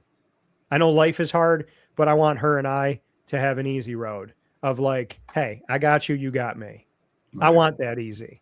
I want my parents to have an easy life. Like, we don't have to worry about our kid. We know he's going to go out there and do the right thing. I want my dog to have an easy life. Like, I know my dad's going to take care of me. I want my friends like yourself to be like, hey, he's always going to be there for me. That's what I want. Everybody else, like, I appreciate that you listen. I appreciate that you watch, but I don't do anything to get anybody's approval, because there is a quote: if I lose the world and gain the kingdom of heaven, what have I lost? So Jesus Christ, perfect, killed. This world's already proven to me that they don't like perfect, they don't like kind, they don't like consistent. They'll do whatever they want to do. So the God that I serve said, hey, you're going to walk this path and you might be up here on this cross with me, but I got your back. And I know that. So to me, I always hope I make a difference, and I always hope we affect people. And we have reached millions of people, and I give God that credit. I just do the work and hope for the best. But like, I'm not here to make other people happy, and I'm not here for their approval. Right. If I was here for this, I'd be suicidal, because you can never, like, why do you think that there's people in the entertainment industry that jump off bridges when they have billions of dollars and they can do anything they want to do in their life? They have everything. Like, these people have incredible resources. Anthony Bourdain, I'm forgetting Chris Farley, Kate Spade. These people had the world and they left. Robin Williams. I mean, these people had the world. So I think, in life, what you have to really realize is you got to be you, and you got to be okay with that. There's a line by Drake: my enemies want to be friends with my other enemies. I don't let it get to me. And Psalm 23 in the Bible, to go off of that, says God will set a table for me in front of my enemies. When I sat in the media room yesterday, there were all these people sitting next to each other, talking to each other, that have all done me dirty, and they were all right behind me. And then Jerry was in front of me. Right. And I just felt like in that moment, God was going, I set the table. You ready to eat? And I was like, game on. I'm here for Jerry. I'm not here for anything behind me. I'm here for what's in front of me. And I think that that's probably a great analogy and reality of life, is whatever is behind, whatever's going, whatever, who doesn't like you or approve of you or this, that, whatever, in any walk of life, to anybody who's watching and listening, that's behind you. Put what's in front of you in front of you. Like, God is in front of me. My dreams, my aspirations, my desires, my wants, those are in front of me. All these other mothers, they're behind me. And that's just how it is. See, but my thing is, I'm not afraid and I don't care. So, and Thomas knows this. When I walk into the room, I got a little swagger that I walk with, but it's because I don't care anymore. Yeah, I was going to say that too. I was going to say, like, when you walk, like, when I see you work, like, that's the presence I feel. Like, you're here to, I work everybody. Like, nothing else matters except what your focus is on. And that's why I respect the heck out of that, man, because I have the same kind of mentality. You know what I mean? And I think that's why I think it's so bogus when stuff like that happens to me or you, because it's like we're trying so hard to do, focus on this goal, and then well, let me tell you the silver lining. So I wanted to work at ESPN when I was growing up, and yeah, same. So, not to interrupt. Thank you. And so I wanted to work at ESPN, and I worked with 3 affiliates. I worked in Scranton, I worked in Syracuse, and I worked in Orlando with ESPN affiliates. So I got to do it. I did ESPN Dream Job at ESPN the weekend. I won it. Al Jaffe was there, 2 NFL players. Those were my judges. Al Jaffe was the firing guy for ESPN at the time. And I actually got to talk to him, and he complimented me. And so that was like insane, cloud 9. Like, I don't even feel like it actually happened. And it was funny because somebody who believed in me a long time ago, who now makes all my apparel, East Coast Specialties, shout out to Mark Burrell and everybody out there in Carbondale, PA. I called him up and I was like, man, they got this dream job thing going on and I'm thinking about doing it. He goes, thinking about it? He goes, you're going to do it. And I was like, yeah. He goes, there's no think. You're going to go do the dream job thing and you're going to win it. And then you're going to call me after you win it. And I won it. He was right. to go do it. And so full circle, I start my own company. I wanted to work at ESPN, and then I decided I wanted to work for myself more. And I started my own company almost 14 years ago. This work that was stolen from me, this picture that was stolen from me, ESPN reached out to me multiple times, officially by email and by social media, asked if I was the owner of the photo, said that they will give me credit for my work to Dan Tortora Broadcast Media, LLC. So to the little kid, 10-year-old me, 30 years ago, that wanted to work at ESPN, to building my own brand and my own company, and 30 years later, that brand I wanted to work for coming to my brand and asking if they could use my brand and give me credit, that's God. And that's why I tell people all the time, no matter what anybody does to you, God will always make that cream rise. Just stay confident, stay hungry, and stay humble. Yeah, that's freaking awesome, man. That's so sick. Because that's a good segue into, what you've been seeing at Syracuse too, right? Because it's been interesting going from year one to year two. I mean, we've talked about it a lot on the show, actually. Well, year 2 to year 3, technically. What was the reason? I mean, what was the reason? But for those listening who don't know why, like, what was the reasoning behind Fran Brown giving some of those guys triple-digit numbers, and like, what have you been seeing from practice or hearing from players and coaches? I mean, from what I understand, I didn't talk to Fran directly about this, but from what I understand, it's about earning it. And I think somebody had originally said it was freshmen, but it's not. It's not just freshmen. I believe Byron Washington, who's a true sophomore, I don't think he has a number. So there's freshmen and non-freshmen that are in this 100 whatever thing that they have to earn their number. So I like it. I think it's cool. I can understand. I don't know how he chose these guys specifically, the 24 that he chose, but I'm not against it. It definitely looks different and it looks pretty cool in practice. It's unique. But yeah, what I've seen from practice so far, from what we've been allowed to see, it's good to see Steve out there. They are not doing as much with him in front of the media as they're doing with other, like, he's in quarterback drills, but sometimes he's watching, and then sometimes he's like doing the drill. So in the drill that I've had a bunch of them where where like the quarterbacks drop back and they have to keep their eyes down the field and they're getting hit and the like coaches are trying to knock the ball out, and then they gotta keep looking the whole time and they gotta act like nothing's happening and they have to protect the ball and they're looking and then they take off. He's been in that drill, so I did see that. But yeah, I mean, we've gotten to see them sometimes throw, but it was more of seeing like Amari Odom throw.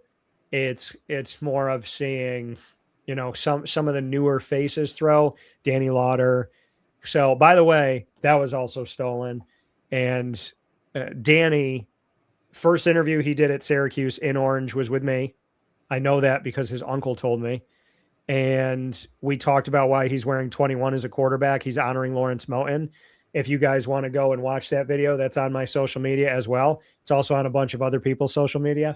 So, but I feel like everybody's like wearing my sweatshirt, and I'm going downstairs and I'm like looking at my door going, is it still here or did they take it again? So it's just weird. Like, I'm really like about my sweatshirts. Like, if I give a sweatshirt to like the girl I'm dating, that's like sacred to me. Yeah. It's like I'm giving you, it's like on the road to the ring. This is part of it.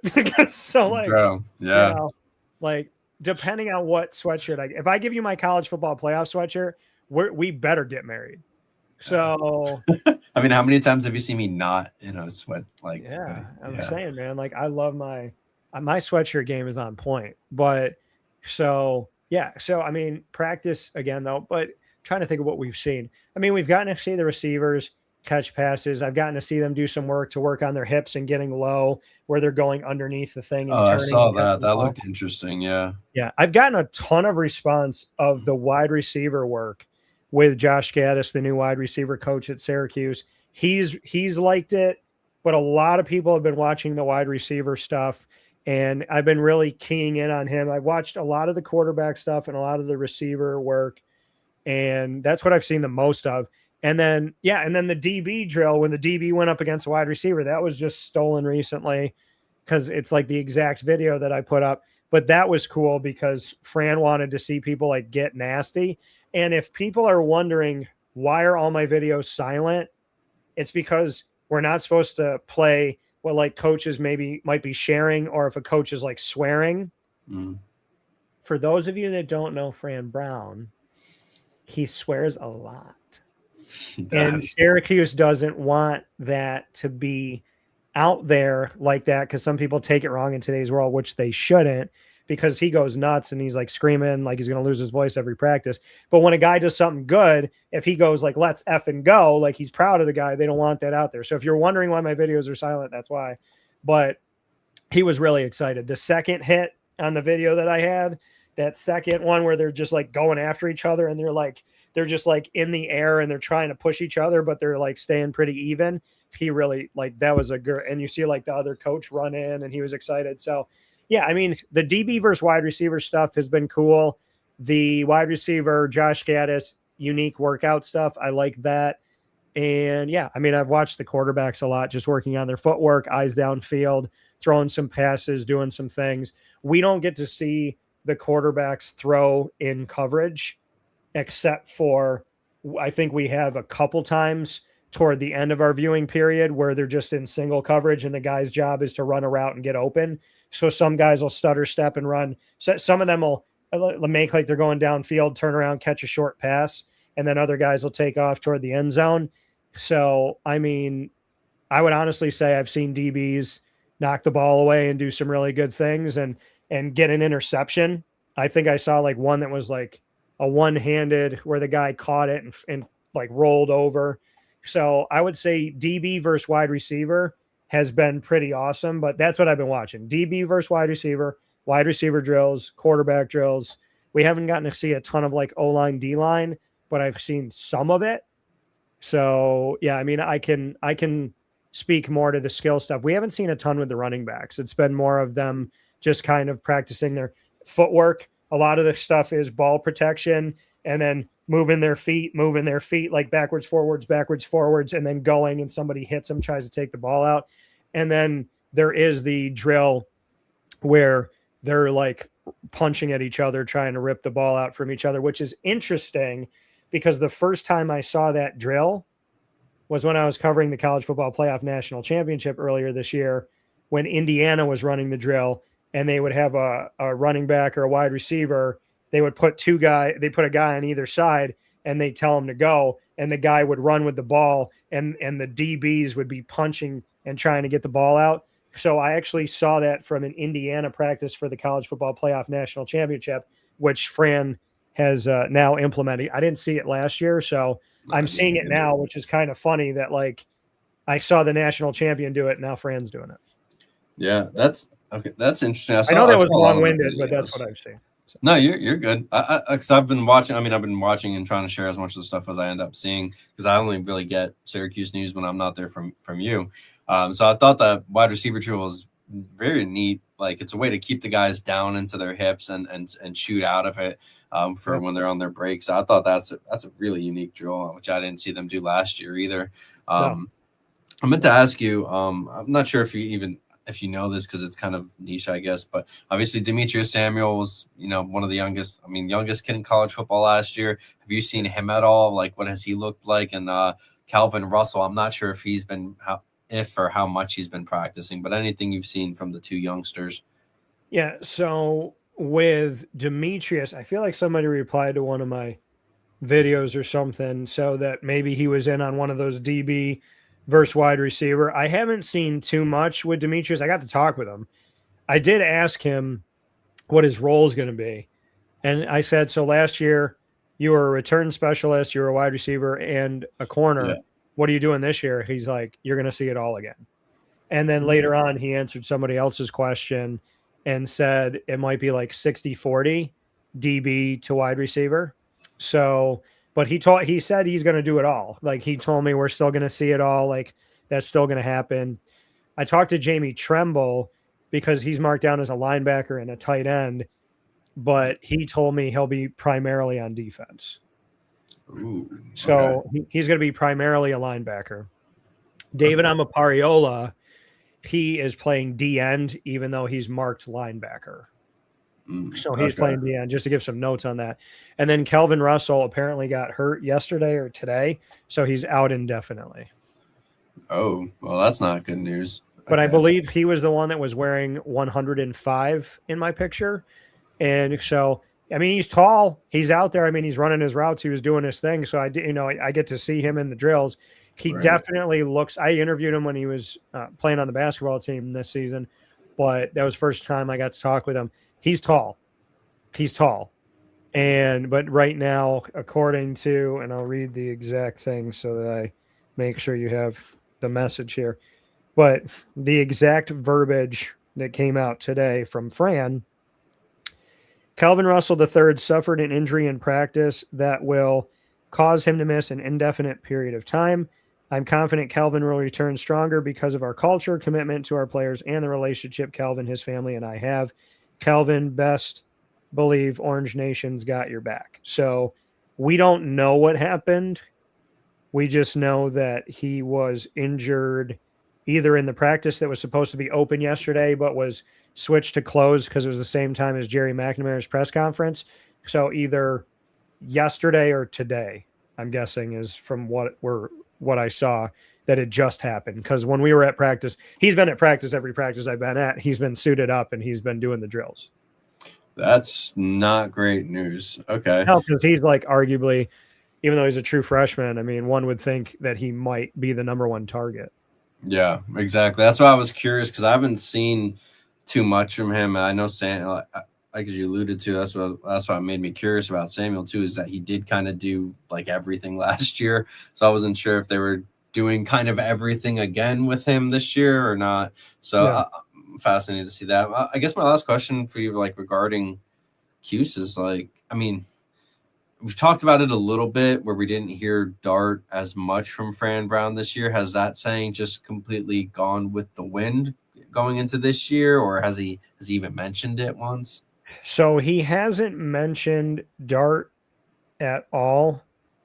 So I find that to be interesting. What I still see from guys is like the shirts that say 4th and 1, 4th and 9, or 4th and 2, 4th and 9. So, which was from the first season. So yeah, so I haven't heard any Dart. There's been no Dart going on. But so I wonder what that's going to mean moving forward.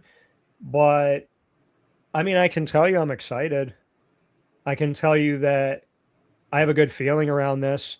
I got to hang out with Donovan Darius at practice, and I'm a Jag fan and a big fan of Donovan Darius for Syracuse and Jacksonville. And his daughter plays on the women's basketball team. So shout out to, the whole Darius family. But so I got to see him. Keith Bullock was there. Michael Accione, who coaches at Salve, who played at Syracuse, he was there at the practice over the weekend. Dan Conley was there, and it's always good to see Dan. Dan's always been aces with me. And so, yeah, I mean, I could say that there's excitement around that. And I don't know. I feel good. Like, I feel like the team's having fun. I feel like they're enjoying it. I like Vince Karras, the new defensive coordinator. I do like talking with him. I've done that on and off the air. Jeff Nixon and I we're good since day zero. I mean, we talk. I mean, he walked up to me and he was like, "Thanks for interviewing my son." He goes, my son, he likes talking with you, likes being on your show. And I was like, dude, that's like the greatest compliment in the world. Yeah. So yeah, Nixon is dope. I'm cool with Nixon. Like, we were walking out and just smiling and talking and stuff. So, I mean, I'm excited about the quarterback competition. I'm excited about the fact that Syracuse will have some future with these guys if and when they choose to stay. And I would also say that getting to see Steve out there I mean, Steve flat out was like, I'm ready now. And then Jeff Nixon said June, but like Steve was like, I'm good. Like, put me out there. So I mean, I think they're going to be in good shape. Listen, it comes down to this offensive and defensive line. It's going to have some guys that need to step up. No. And there's going to be some new faces. The linebacker core is going to be led by Antoine Delorier and Jamie Tremble stepping up. And Jamie's playing inside, by the way. He's done some outside, playing inside now. Okay. And DB, you know, what's Chris Peel going to look like? What's Demetrius Samuel going to look like? You know, there's no Dev Grant out there anymore. So there's no Deuce. So, I mean, that'll be interesting. So there's a lot of new. But on the offensive side, I mean, skill guys, it's like almost all new. Even if the guys were there, they weren't the starters. Like David Clement, he might be the number one tight end out of CBA Albany, but we don't know like what that's going to look like because he was behind Villari and Villari was behind Gadsden. Right. And running backs like, yeah, Tyleek Hill is back and Malachi Coleman is back, but they were behind the four guys that are gone. Right. So it's a lot of new. It's a lot of new. You know, there's no Darryl Gill. There's no John Tay Cook. It's a lot of new. So, I mean, Syracuse fans are going to have to just embrace the change and get excited. But I think a healthy Steve Angeli and a team that can rise to the occasion and hopefully staff moves that were beneficial could turn into this team being better apt for this upcoming season than they were last season. But I will also say, when I see Fran Brown emulating Kurt Signetti, not a bad thing. Yeah, not bad at all. I guess I lied because I guess my last question for you is also Clement. I got to see Clement because obviously he's from down here. He's pretty good. But I'm also curious to see how the defensive changes because I'd have to double check, but I don't think the guy they brought in from Toledo runs the same defense. They haven't been clear about what exactly it's going to be. Okay. I'm fascinated to see that. But anyway, getting to my actual point. I guess I lied because I wanted to ask you, like, how has Steve looked? And do you think he's like? I know they said June. I know Steve says now, but do you think he's going to be ready, or do you think they should play it slow for his sake? Or, I mean, what are your thoughts on that? I think being around Steve, I would think he'd be like, put me out there now. I think Jeff Nixon saying June is like, yeah, we need to handle this the right way. I hope he'll be ready. I do. I mean, of course I do hope that he's going to be ready. But I will say that if he is not ready, or if they just want to be careful, which I totally get. I mean, do I think we're going to see him from the spring game? No. I mean, maybe he'll come out and throw a pass so everybody can go, oh, and then he'll go out. But I don't, probably not. But I mean, their first game of the season is New Hampshire, and their second game of the season is Cal, and that's in Syracuse, not on the West Coast. So I think, by the way, so weird that Syracuse is playing Pitt in the first 3 games of the season because Syracuse doesn't usually play that rivalry game until like the last 3 weeks. Yeah. So that's really weird. Their last game of the season too is Notre Dame, and Notre Dame's coming to the Dome, which Notre Dame like never does. So, but yeah, I mean, I would say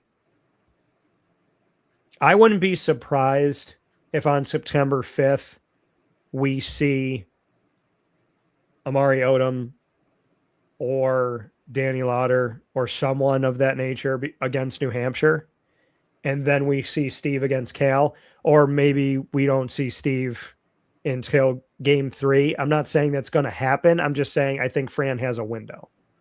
Right. Okay. Because Cal's got a new coaching staff, and New Hampshire, with no offense to New Hampshire, they were put on the schedule to be the blowout game. I mean, that's just that's the reality of the fact. I'm not trying to knock New Hampshire at all. But that's what they're there for, like the feel good fans in the stands and let's win 60-20 and everybody goes crazy. So yes. That's what it's supposed to be. It's not what it always is, but it's what it's supposed to be.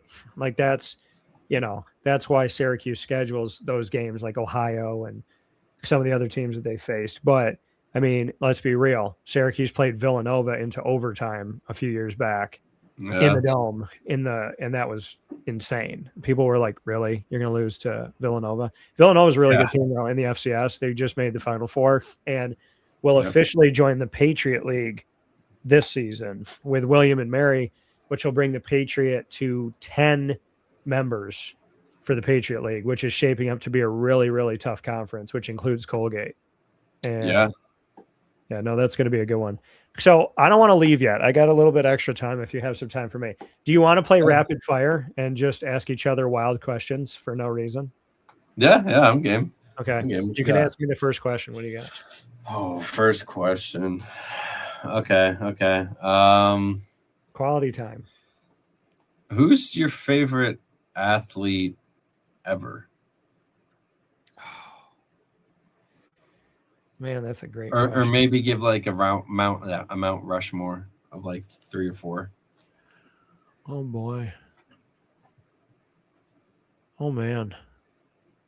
Quarterback Dan Marino. Like NFL Dan Marino. Oh. Okay, so we got Dan Marino. Yeah. All right, let me figure this out. So NFL Dan Marino, because he was my first love, and he wears my grandpa's number 13. And I was a Dolphin fan first, because I had a starter jacket that was Dolphins. Second, those are sick jackets. Yeah, I know. Syracuse. I'll say Syracuse football. Donovan McNabb. Yeah. Syracuse basketball. Oh man. Probably Jerry. I have so many when it comes to Syracuse basketball. Probably Jerry or John Wallace. But I love Otis Hill. Our conversations are hysterical. And then, okay, I'm going to do a Mount Rushmore of like all. So I did one NFL, did Syracuse basketball, did Syracuse football.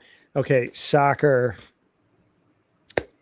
I'm going to say, oh man, it's got to be somebody from my Spain national team that won the World Cup, David Villa. From my fake soccer world, Ted Lasso. I wore Ted Lasso socks yesterday when I was doing the Jerry McNamara thing. Did you really? I did. And I have socks that say "Be a goldfish." I love that, actually. Because the goldfish has the shortest. They have the like their short term, like they have like the shortest short term memory.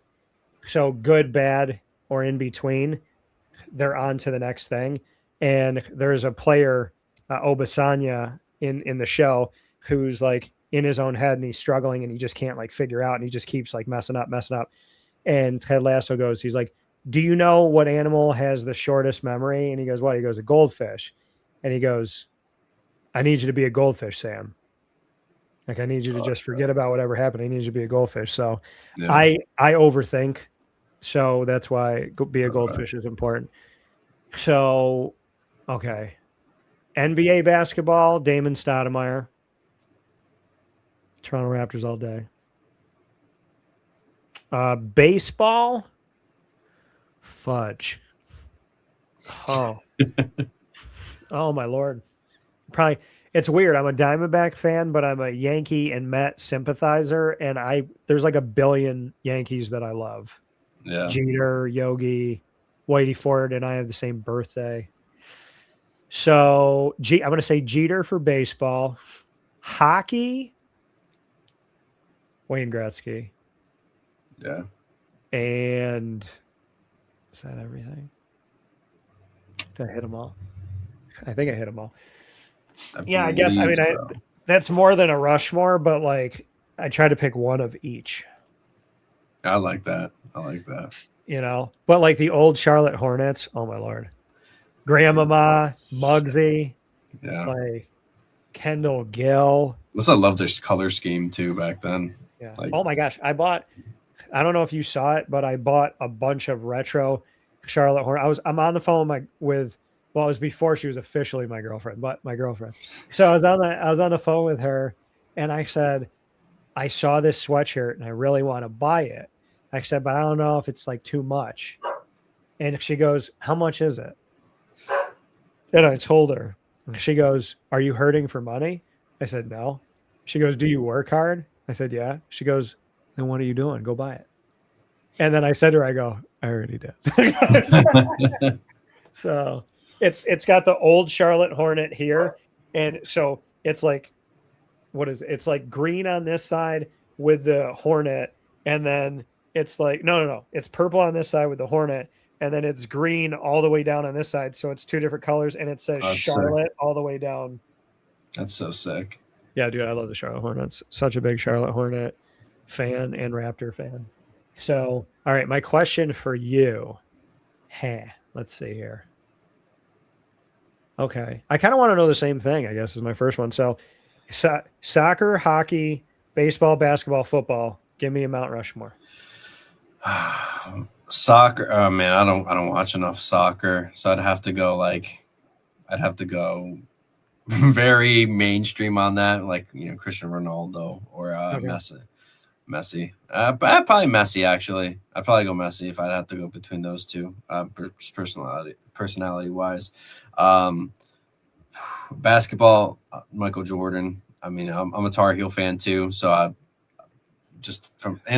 a Chicago Bulls fan. So I mean, not as much now, but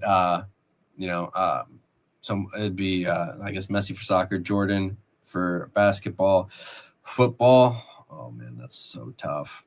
That's so tough. Football, I'd probably go Curtis Martin. Okay. Okay. I have his jersey right there. But yeah, actually, Curtis, my favorite Martin. I know that. Yeah, got him right there. I loved him, man. I loved him. Either that or, I mean, I love Darrell Revis too, Lavernius Coles, Santana Moss. I mean, I loved man, those early 2000 Jets teams. I love them. And then what was the other one? Baseball. Baseball's so tough. Oh man, because I'm a Yankees fan of baseball. There's so many guys. Obviously, Babe Ruth is great, but I didn't get to watch him, so I'm not even gonna bother with that. Do you realize though that like that dude, he ate cheeseburgers, he drank beer, and he smoked cigars, and he just banged home runs. Dude, just baller, dude. I strive to be him. He's fantastic. But I guess from like players I've seen, I love Jeter. Jeter's great. I was a huge Tino Martinez fan. Yeah. I like Robin Ventura too, Andy Pettit. But I'm gonna go with the guy I used to pitch after because I stole his pitching style. Is El Duque Fernando Hernandez is a sidearm pitcher from the Yankees. Yeah, his nickname was El Duque. Because I used to pitch just like him, sidearmed. I used deadly, man. I used to throw. I used to throw really good. You're a really good pitcher. Yeah. I used to be really good. Yeah. I should have followed up with that. Yeah. Oh, dude, I'm game. So yeah, that'd probably be my Mount Rushmore. I forgot about El Duque. That's my man. Yeah, I'm a sidearm guy. Mine is Randy Johnson. I love Randy too. I call him my favorite mullet. That's what I call him. Dude, Randy Johnson. I remember him hitting a bird. Was it a bird he hit? He hit a dove. Yeah. By the way, folks, they've lied to you. I went to the World Series Game 3 in 2023. Randy Johnson was there. He is not 6 foot, whatever they say. He is 8'3". That man is huge. That tall. They put in like the box they were in, they put the window down and like where it divides, he was like standing in front of the window above the divide and like up here. And I looked at my dad, I go, he's 8 feet. He's 8 feet. You would have had to break the entire, when you open the window and then you got to pull the other part of the window down, you would have to open the window, pull the other part of the window down for him to breathe. Like, I mean, he's outrageously tall. That's a guy I would like to interview, Randy Johnson. That'd be great. I would love to. I mean, I would love to cover baseball too. I would love to start doing that. Oh my goodness. Baseball's a great one of my favorite. I've done Tampa Bay Rays stuff. Dude, I was so pumped. I went into the locker room and interviewed Wander Franco when he was like getting big. Did this interview with him, came home. Everybody's like, you interviewed Wander. That's insane. Then a month later, it was like, he may be involved with minors. And I was like, cool, great. Hey, man. That's great. There's nothing. That was not your fault. There's nothing you could have done there. I know, but you know what? It reminded me to wash my hands after every handshake. So, I mean, yeah. Weird. All right. What's your next question? What do you got? Oh man. Thomas doesn't know. We're staying on the air until my show airs at 9 a.m. All night. What's your? Oh no, I might have asked you that already. I was going to ask you a memorabilia question. Actually, no, I don't think I've asked this one. What's your favorite piece of like sports memorabilia that you have?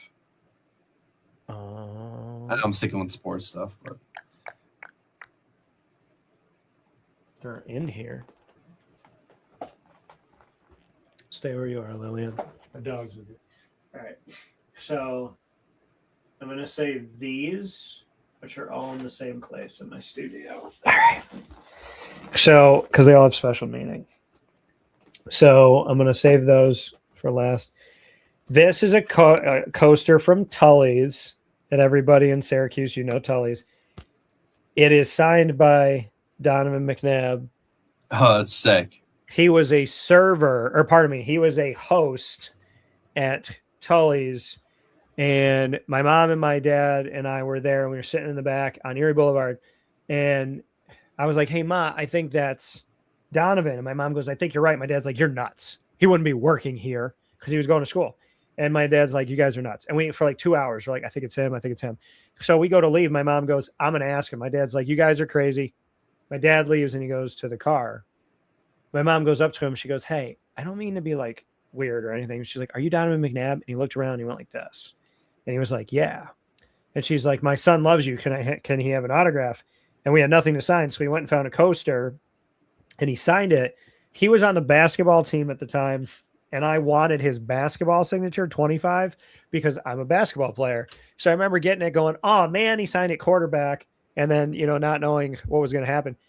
I will never forget what he said to me and my mom. He was standing at the host table and he bends down. My mom's short and I was little. And he whispers to both of us. He says, I know I'm not anybody right now, but just watch. I might be somebody someday. And then when we left, there was a line of people to get his autograph. And my mom mouthed to him that she was sorry because like nobody knew that like it was him. All right. So that's insane. So that's that. That. And then this is Mickey Mantle's. I know they've probably done stuff since then, but this was like his last card when he was like finishing playing. This was the last card. This is from my Uncle Billy who passed away. My Uncle Bill, big collector. My Uncle Bill gave me that card. And it's like typically was like in a dresser drawer with me. The last time I saw my Uncle Bill, I was 14 and he was living in Cocoa Beach. And he had like all of this unopened stuff, rare stuff, Shaquille O'Neal sneakers signed. He had all of these things that people, before eBay, that if people saw this now, he probably would have made $10,000, $20,000, like insane money. Right. And so he has all this stuff. And he comes up to the car and my mom and dad and I are going to leave and he's standing at my door. And I was like, oh, put the window down. I put the window down. And he hands me, I think they're back here somewhere. Yeah, the gold. He hands me this black thing that like you open up. It just looks like a folder. And it's got this gold collection of all these like Hall of Famers, really awesome players. And then he's like, here's another one that's not in there. And he gave me like the whole gold collection. And I was like, why are you giving this to me? And he goes, take it. And then he has something behind his back and he's like this. And he's like thinking about it. And he goes, take this too. And I looked at it. I was like, Uncle Bill, I can't take this. And he was like, yes, you can. And I was like, no, I can't. I said, why are you giving these? Like, is this temporary? Am I bringing them back? He goes, I need you to keep these safe for me. And I never saw him again. Nolan Ryan encapsulated autograph. Oh, that's sick. And it's back when they used to number them by hand. Right. So you can see that they numbered at like 105 where they actually wrote it in. Right. So this Nolan Ryan could be worth $8,000, $80,000. That doesn't matter. I would never, ever let go of this card. That's sick. I love that. So yeah, my Uncle Billy and Donovan McNabb, I would say. What's your best memorabilia? Now I want to know because you got a bunch of stuff with you. Yeah, I'd probably go maybe this one here. As you can see, it's a little football, Jets football. It's signed by Wayne Corbett. I love Wayne Corbett too. I should have mentioned him.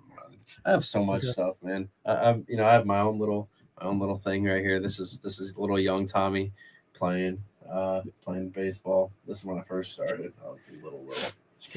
Oh my Lord. Actually, oh man, Noah got stained though. I forgot about that. So, man, it's gonna be hard to see. I don't know if I want to move it because it's a bunch of stuff. So in the back over here, I don't want to move it because it has just so much stuff around it. I have a signed. It's completely water damaged now. It's so old. It's a Babe Ruth, and I think that's a Lou Gehrig. Old. It's a very old poster. Because one of my uncles actually used to give me a lot of Yankee stuff too. Oh, wow. Now, whether or not that's legit or printed over again, I don't know. But I still kept it just because my uncle gave it to me, and I'm a huge Yankees fan, obviously. So, probably just a reprint. Actually, probably a reprint, but I still massive fan, and I have a bunch of little knick-knack stuff. I have still like a massive amount of stuff here that I need to unpack that I still haven't. Actually, I got a Ricky Waters signed helmet too. Ricky Waters. Running back from the Seahawks and 49ers. I think he did too for a little bit. I used to love him as well growing up. So I love getting that one too. Yeah. And this has this is not memorabilia, but I just picked this up now. It's got every NFL logo on it and it's all over the football. Oh, that's sick. So I love it. And I'm a Jaguar fan. So I want to thank the person that did this, whether or not they did it on purpose. Where is it? It's right here. So you could see the Jaguar has completely overtaken the Titan logo. That's hilarious, actually. It looks like the Jaguar has like a beard. And but I looked at it and I was like, wait, did they put the Jaguar logo? It's like literally like it's just over to, and anybody that knows, and no offense, the Tennessee Titans are like the bane of the existence of the Jaguars. And there was like this weird stat from years ago that I wrote a story about that Jacksonville almost never beat Tennessee. And if they did, it was never on a Sunday. It was like on a Thursday, a Saturday, a Monday. It was never on a Sunday. So just like wild. So I am not a Titans fan because they annoy my Jaguars. But I have respect for every one of the 32 NFL teams. I just saw this and I was like, poetic. Because I mean, each of these are probably different. Like, I don't think any one of these footballs is exactly the same as like where the logos are placed. Right, so right. There's going to be stuff on the line where like something gets overtaken. And so the Jaguar overtook the Titan and I was just loving that so much. That's cool. Sick. So I got time we can do one more before I got to get out of here myself. You're good. I love how I took over. I'm like, hey, let's talk more. I love talking to you, man. I do too. It's fun. Let's see. I don't know. I think I've asked you that one, so I don't want to do that. I was going to go superheroes because I know you're a big superhero guy too, but I'm pretty sure I asked you that on your show. I feel like this is Night at the Broseum. So okay, actually, I'll segue that. What's your favorite movie? If you don't have just one, like what's 3 or 2? Like you can give a Mount Rushmore if you want. Okay, I'll give my top 4 in no specific order. Liar Liar, That's right. I like that. because I can quote the entire movie. I just did tonight. So my pen wasn't working at one of the Syracuse basketball games, not this season, last season. And so when the game ended and people were like cleaning up and stuff, I put my leg up on the table, put my knee on my forearm, and I was like, write it, or I'll break it off. And absolutely nobody, they probably just thought I was insane. But so, I'll just look at people and they'll be like, they'll be holding a blue pen and I'll just go, the pen is blue. And like, I can't help myself with liar, liar references when it's like, when it's like 1, 2, 3, 4, 5, and 1 for good luck. He struck the child. Did you see that? So there's always things, nothing can stop the claw. But yeah, or like if there's a scratch, like if I rent a car and it's like, there's a scratch and it's like, where?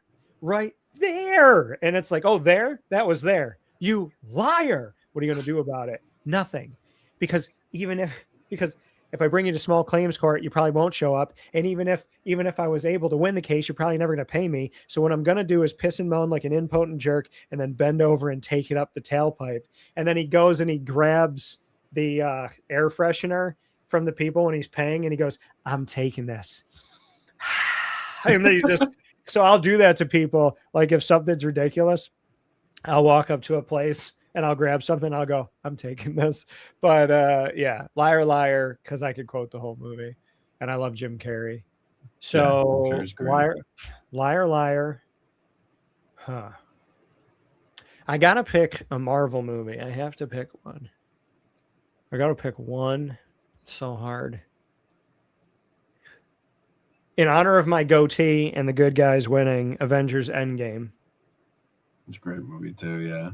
When he's like, I am inevitable, and it's like, yeah. no, I am Iron Man. And he, So that one. And when you see Mjolnir, the hammer of Thor rising up, and it flies across the screen, and then who catches it? It's Captain America. And Thor's like, I knew it. And then he was like, Avengers assemble. And then, by the way, whenever I'm running, like whenever I'm jogging or I'm running and I'm really proud of myself because my cardio and I'm doing my thing, I will go up next to someone and say on your left, which is what Captain America kept doing to Sam Wilson. Yeah, so I do on your left all the time. Yeah. So it's a liar, liar, Endgame. Liar, liar, Endgame. Oh boy. Oh boy. What Dreams May Come. Movie about heaven and hell, and it's starring Robin Williams. I can't describe it like no other movie in the world. What Dreams May Come is literally like you're in a painting the entire movie and you're trying to understand. Crazy movie, heart-wrenching movie, great message. Go watch it. So that one, which allows me to include Robin Williams, which I needed to do. And my fourth one would be something I've always wanted to do. Wedding Crashers. Dude, Wedding Crashers is great. I'll have to tell you a story about that some other time. That's a great goated movie. Yeah. I have Vince Vaughn's running stream of consciousness where I can take one thing and make it into 72 things and then come all the way back and then make you laugh along the way. I very much have Vince Vaughn moments like where I feel like him and I, nobody else would get it, but him and I would be like, yeah, that makes sense. Dude, I love that movie so much. And then Will Ferrell's the funeral crasher guy. Oh, yeah. He's making a killing, by the way. He's really cleaning up. So, just, yeah, share that with the Dalai Lama. But, yeah, so I would say my last question for you, three favorite, or Mount Rushmore, 4 favorite comedians. Oh, man, comedians.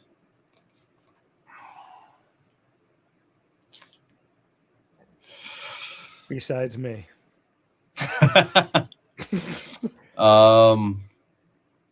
Oh my god, I'm gonna forget the guys. I'm so bad at names. This one might be difficult. I'm a huge. Well, I used to be a very big fan of Dave Chappelle. Okay. I haven't listened to him much recently, but I haven't been able to watch much comedy recently. So this is I'm dating myself probably about at least 5 years now. I haven't been able to watch too much. I used to really love. Oh my god, I'm so bad with names. It's gonna be awful. Hold on, I'm at Norm Macdonald. I loved Norm Macdonald. Norm Macdonald was a favorite just because the humor is so dry that it's like that's just my kind of guy. And he's a very sarcastic guy. He was like that in all of his interviews as well. So I'm a huge fan of Norm Macdonald. Dave Chappelle is definitely up there as well. I'm only going to count people I've like watched while they're alive because there's a lot of classic guys that I really enjoyed too. I loved Carrie's impressionism. He's fantastic with that. I'm going to say I like Chevy Chase too. I used to like Chevy Chase even though he's a real big jerk from what I've heard in real life. I was a Bill Murray fan too. Chris Rock. Fuck. Yeah, I'd probably put Chris Rock up there. Okay. Because I'm a big fan of him. I mean, I love the show too. You know, everybody hates Chris. Great show. He's a funny guy. His old stuff is classic. Yeah. And then, man, there's so many other people I can't remember names. So this is awful. I like a lot of roast comedians too.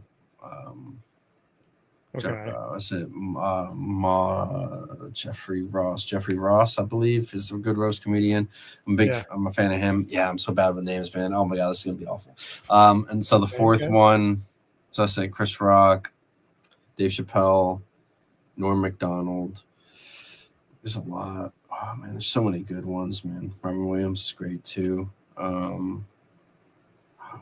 See, a lot. My problem is like a lot of the comedians. I love their movie comedy. I didn't get to watch a lot of their stand-up comedy. Yeah, you know what I mean.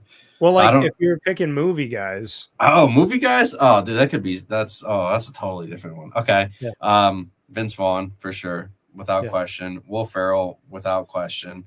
Yeah. Did we just become best friends? Yep. Yes. Yeah. I love the guy he plays with in Step Brothers too. I can't remember his name at all. Jerry McNamara made a reference to. He's great too. Yeah, he made a reference to to Step Brothers yesterday in his introductory press conference. He was talking about how much he has in common with a new AD at Syracuse, and he was like, Brian Blair. He's like, you know, we have this in common. We have this in common. He's like, if we have all that, if we have all this going for us, we might as well go and do karate in the garage, and that's from Step Brothers. Oh, so Jerry's great. So you got Vince Vaughn, Will Ferrell, Ben Stiller, because I'm a huge fan of the Zoolander movies. Those were hilarious to me. Owen Wilson's great too. Will Smith's classic, funny guy too as well. I mean, Chris Tucker's great for that too. You know, Rush Hour, some great stuff. So I have Ben Stiller, Vince Vaughn, and oh my god, I already forgot the Will Ferrell. And then I'd probably go Robin Williams, man. Okay. Just because like his stuff is great, but yeah, him or Bill Murray would be my final two. Yeah.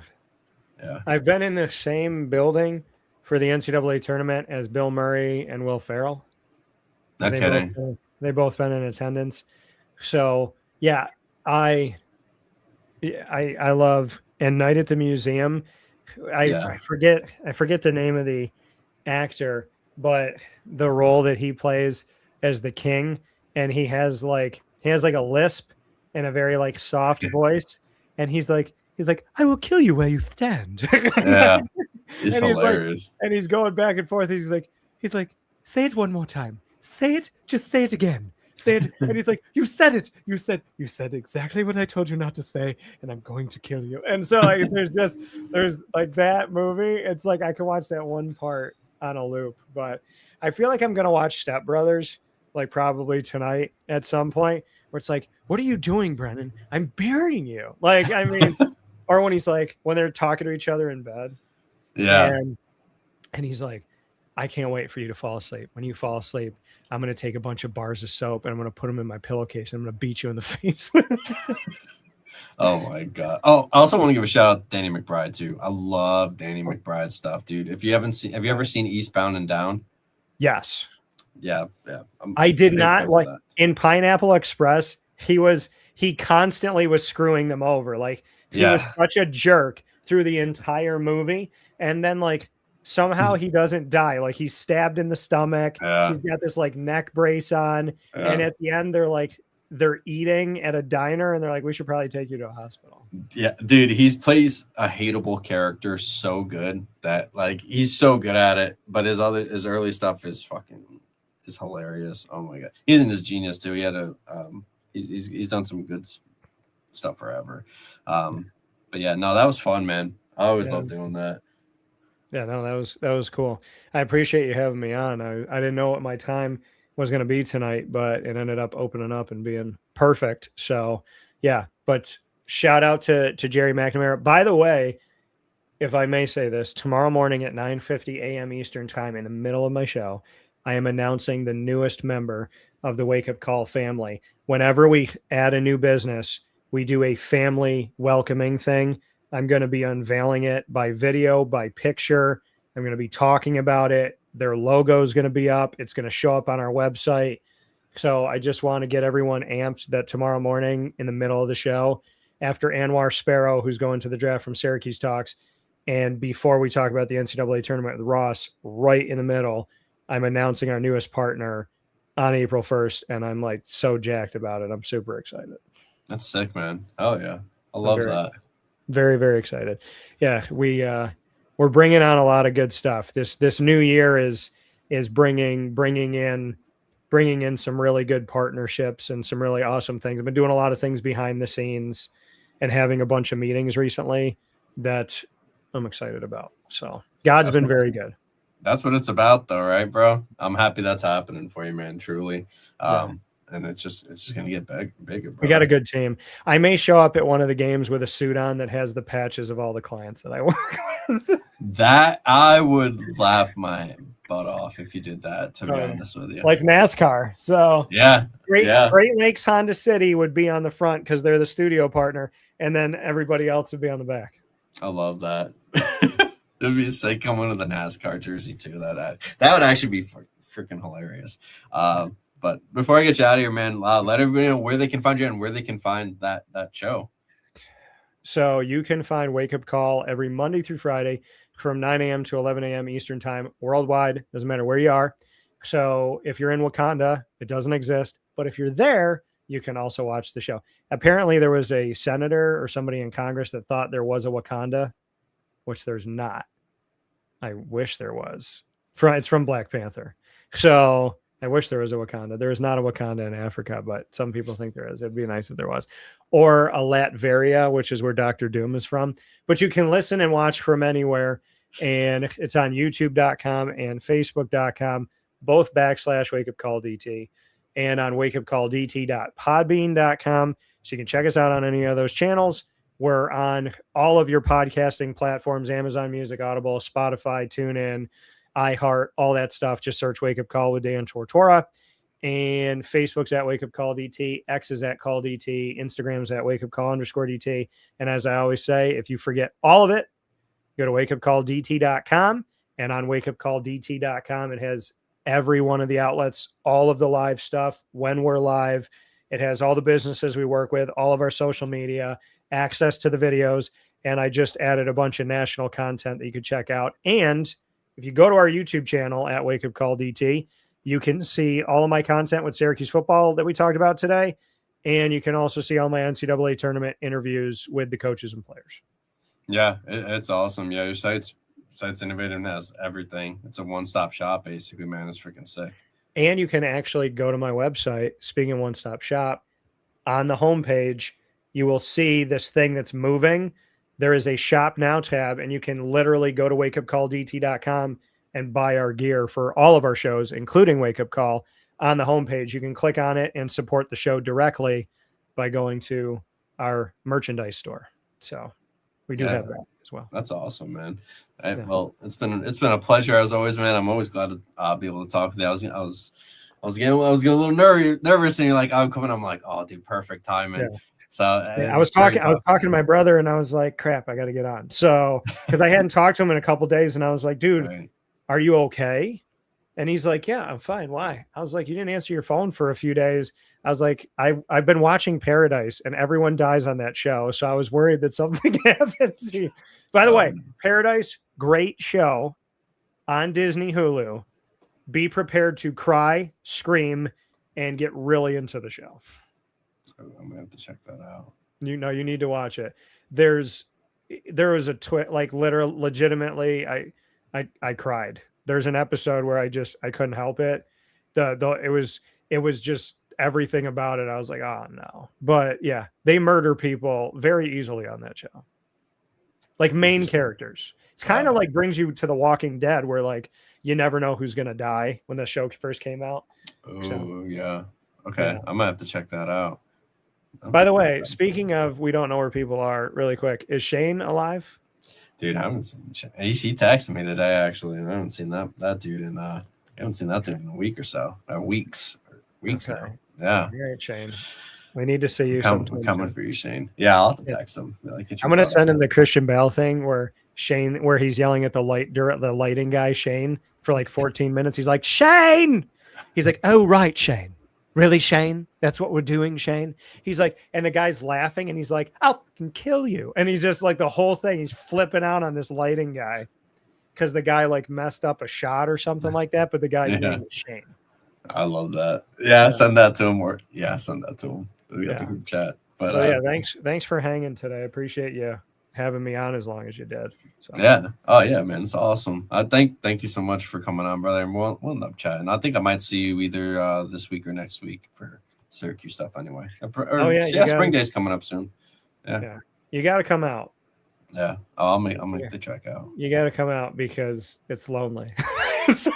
Dude, I can imagine. Yeah. Too many people. It's just it's nice when you're hanging out with people where you can like laugh and joke and chill. Yeah, instead of just the awkwardness. All right, bro. Thank you so much for coming on, man. I'll talk to you later, bro. Yeah, speaking of movies, I'm gonna be like John Cusack, and if he doesn't come to one of these, I'm gonna get a boombox and put it outside your window. So yeah, that actually be crazy. And it's going to be playing that song that Fran always plays. I got the new 4Gs on the G. That song, the one that's now on my Alexa because I need to hear it all the time. So, dude, I'm gonna have to put that on mine. We I'll might need to do that for Shane. Might need to do that for Shane too with the boombox. Oh yeah. Oh, I'm definitely reaching out to Shane. I'm very disappointed right now. Yeah, same. We missed the trifecta, Shane. That's right. Thank you, buddy. Yeah, you take care, Brandyn. All right, have a good night. That is Dan Tortora. You guys can find him at Call DT, and if you're not, you can find him. If you don't want to go there, you can't go there. You don't have an X/Twitter. You guys can follow him on his website at WakeUpCallDT.com. Dan's great people. You can find his show there. It goes live Monday through Friday, 9 a.m. to 11 a.m. And he also does a lot of other stuff, whether it's sports or comics or memorabilia and things of that nature. Dan's just a really laid back guy, a really cool guy, really faithful guy, really great guy to be a part of, and I'm happy that I do know him. With that said, I mean, this is kind of the show wrapped up. Appreciate everybody following and listening. It's a live show. Make sure to hit that like button. It's completely free to do so. Leave a comment. We'll get back to you within 48 hours. Make sure to share it for anybody who loves college football content and some other stuff. This is Thomas Christopher, though, and I am out.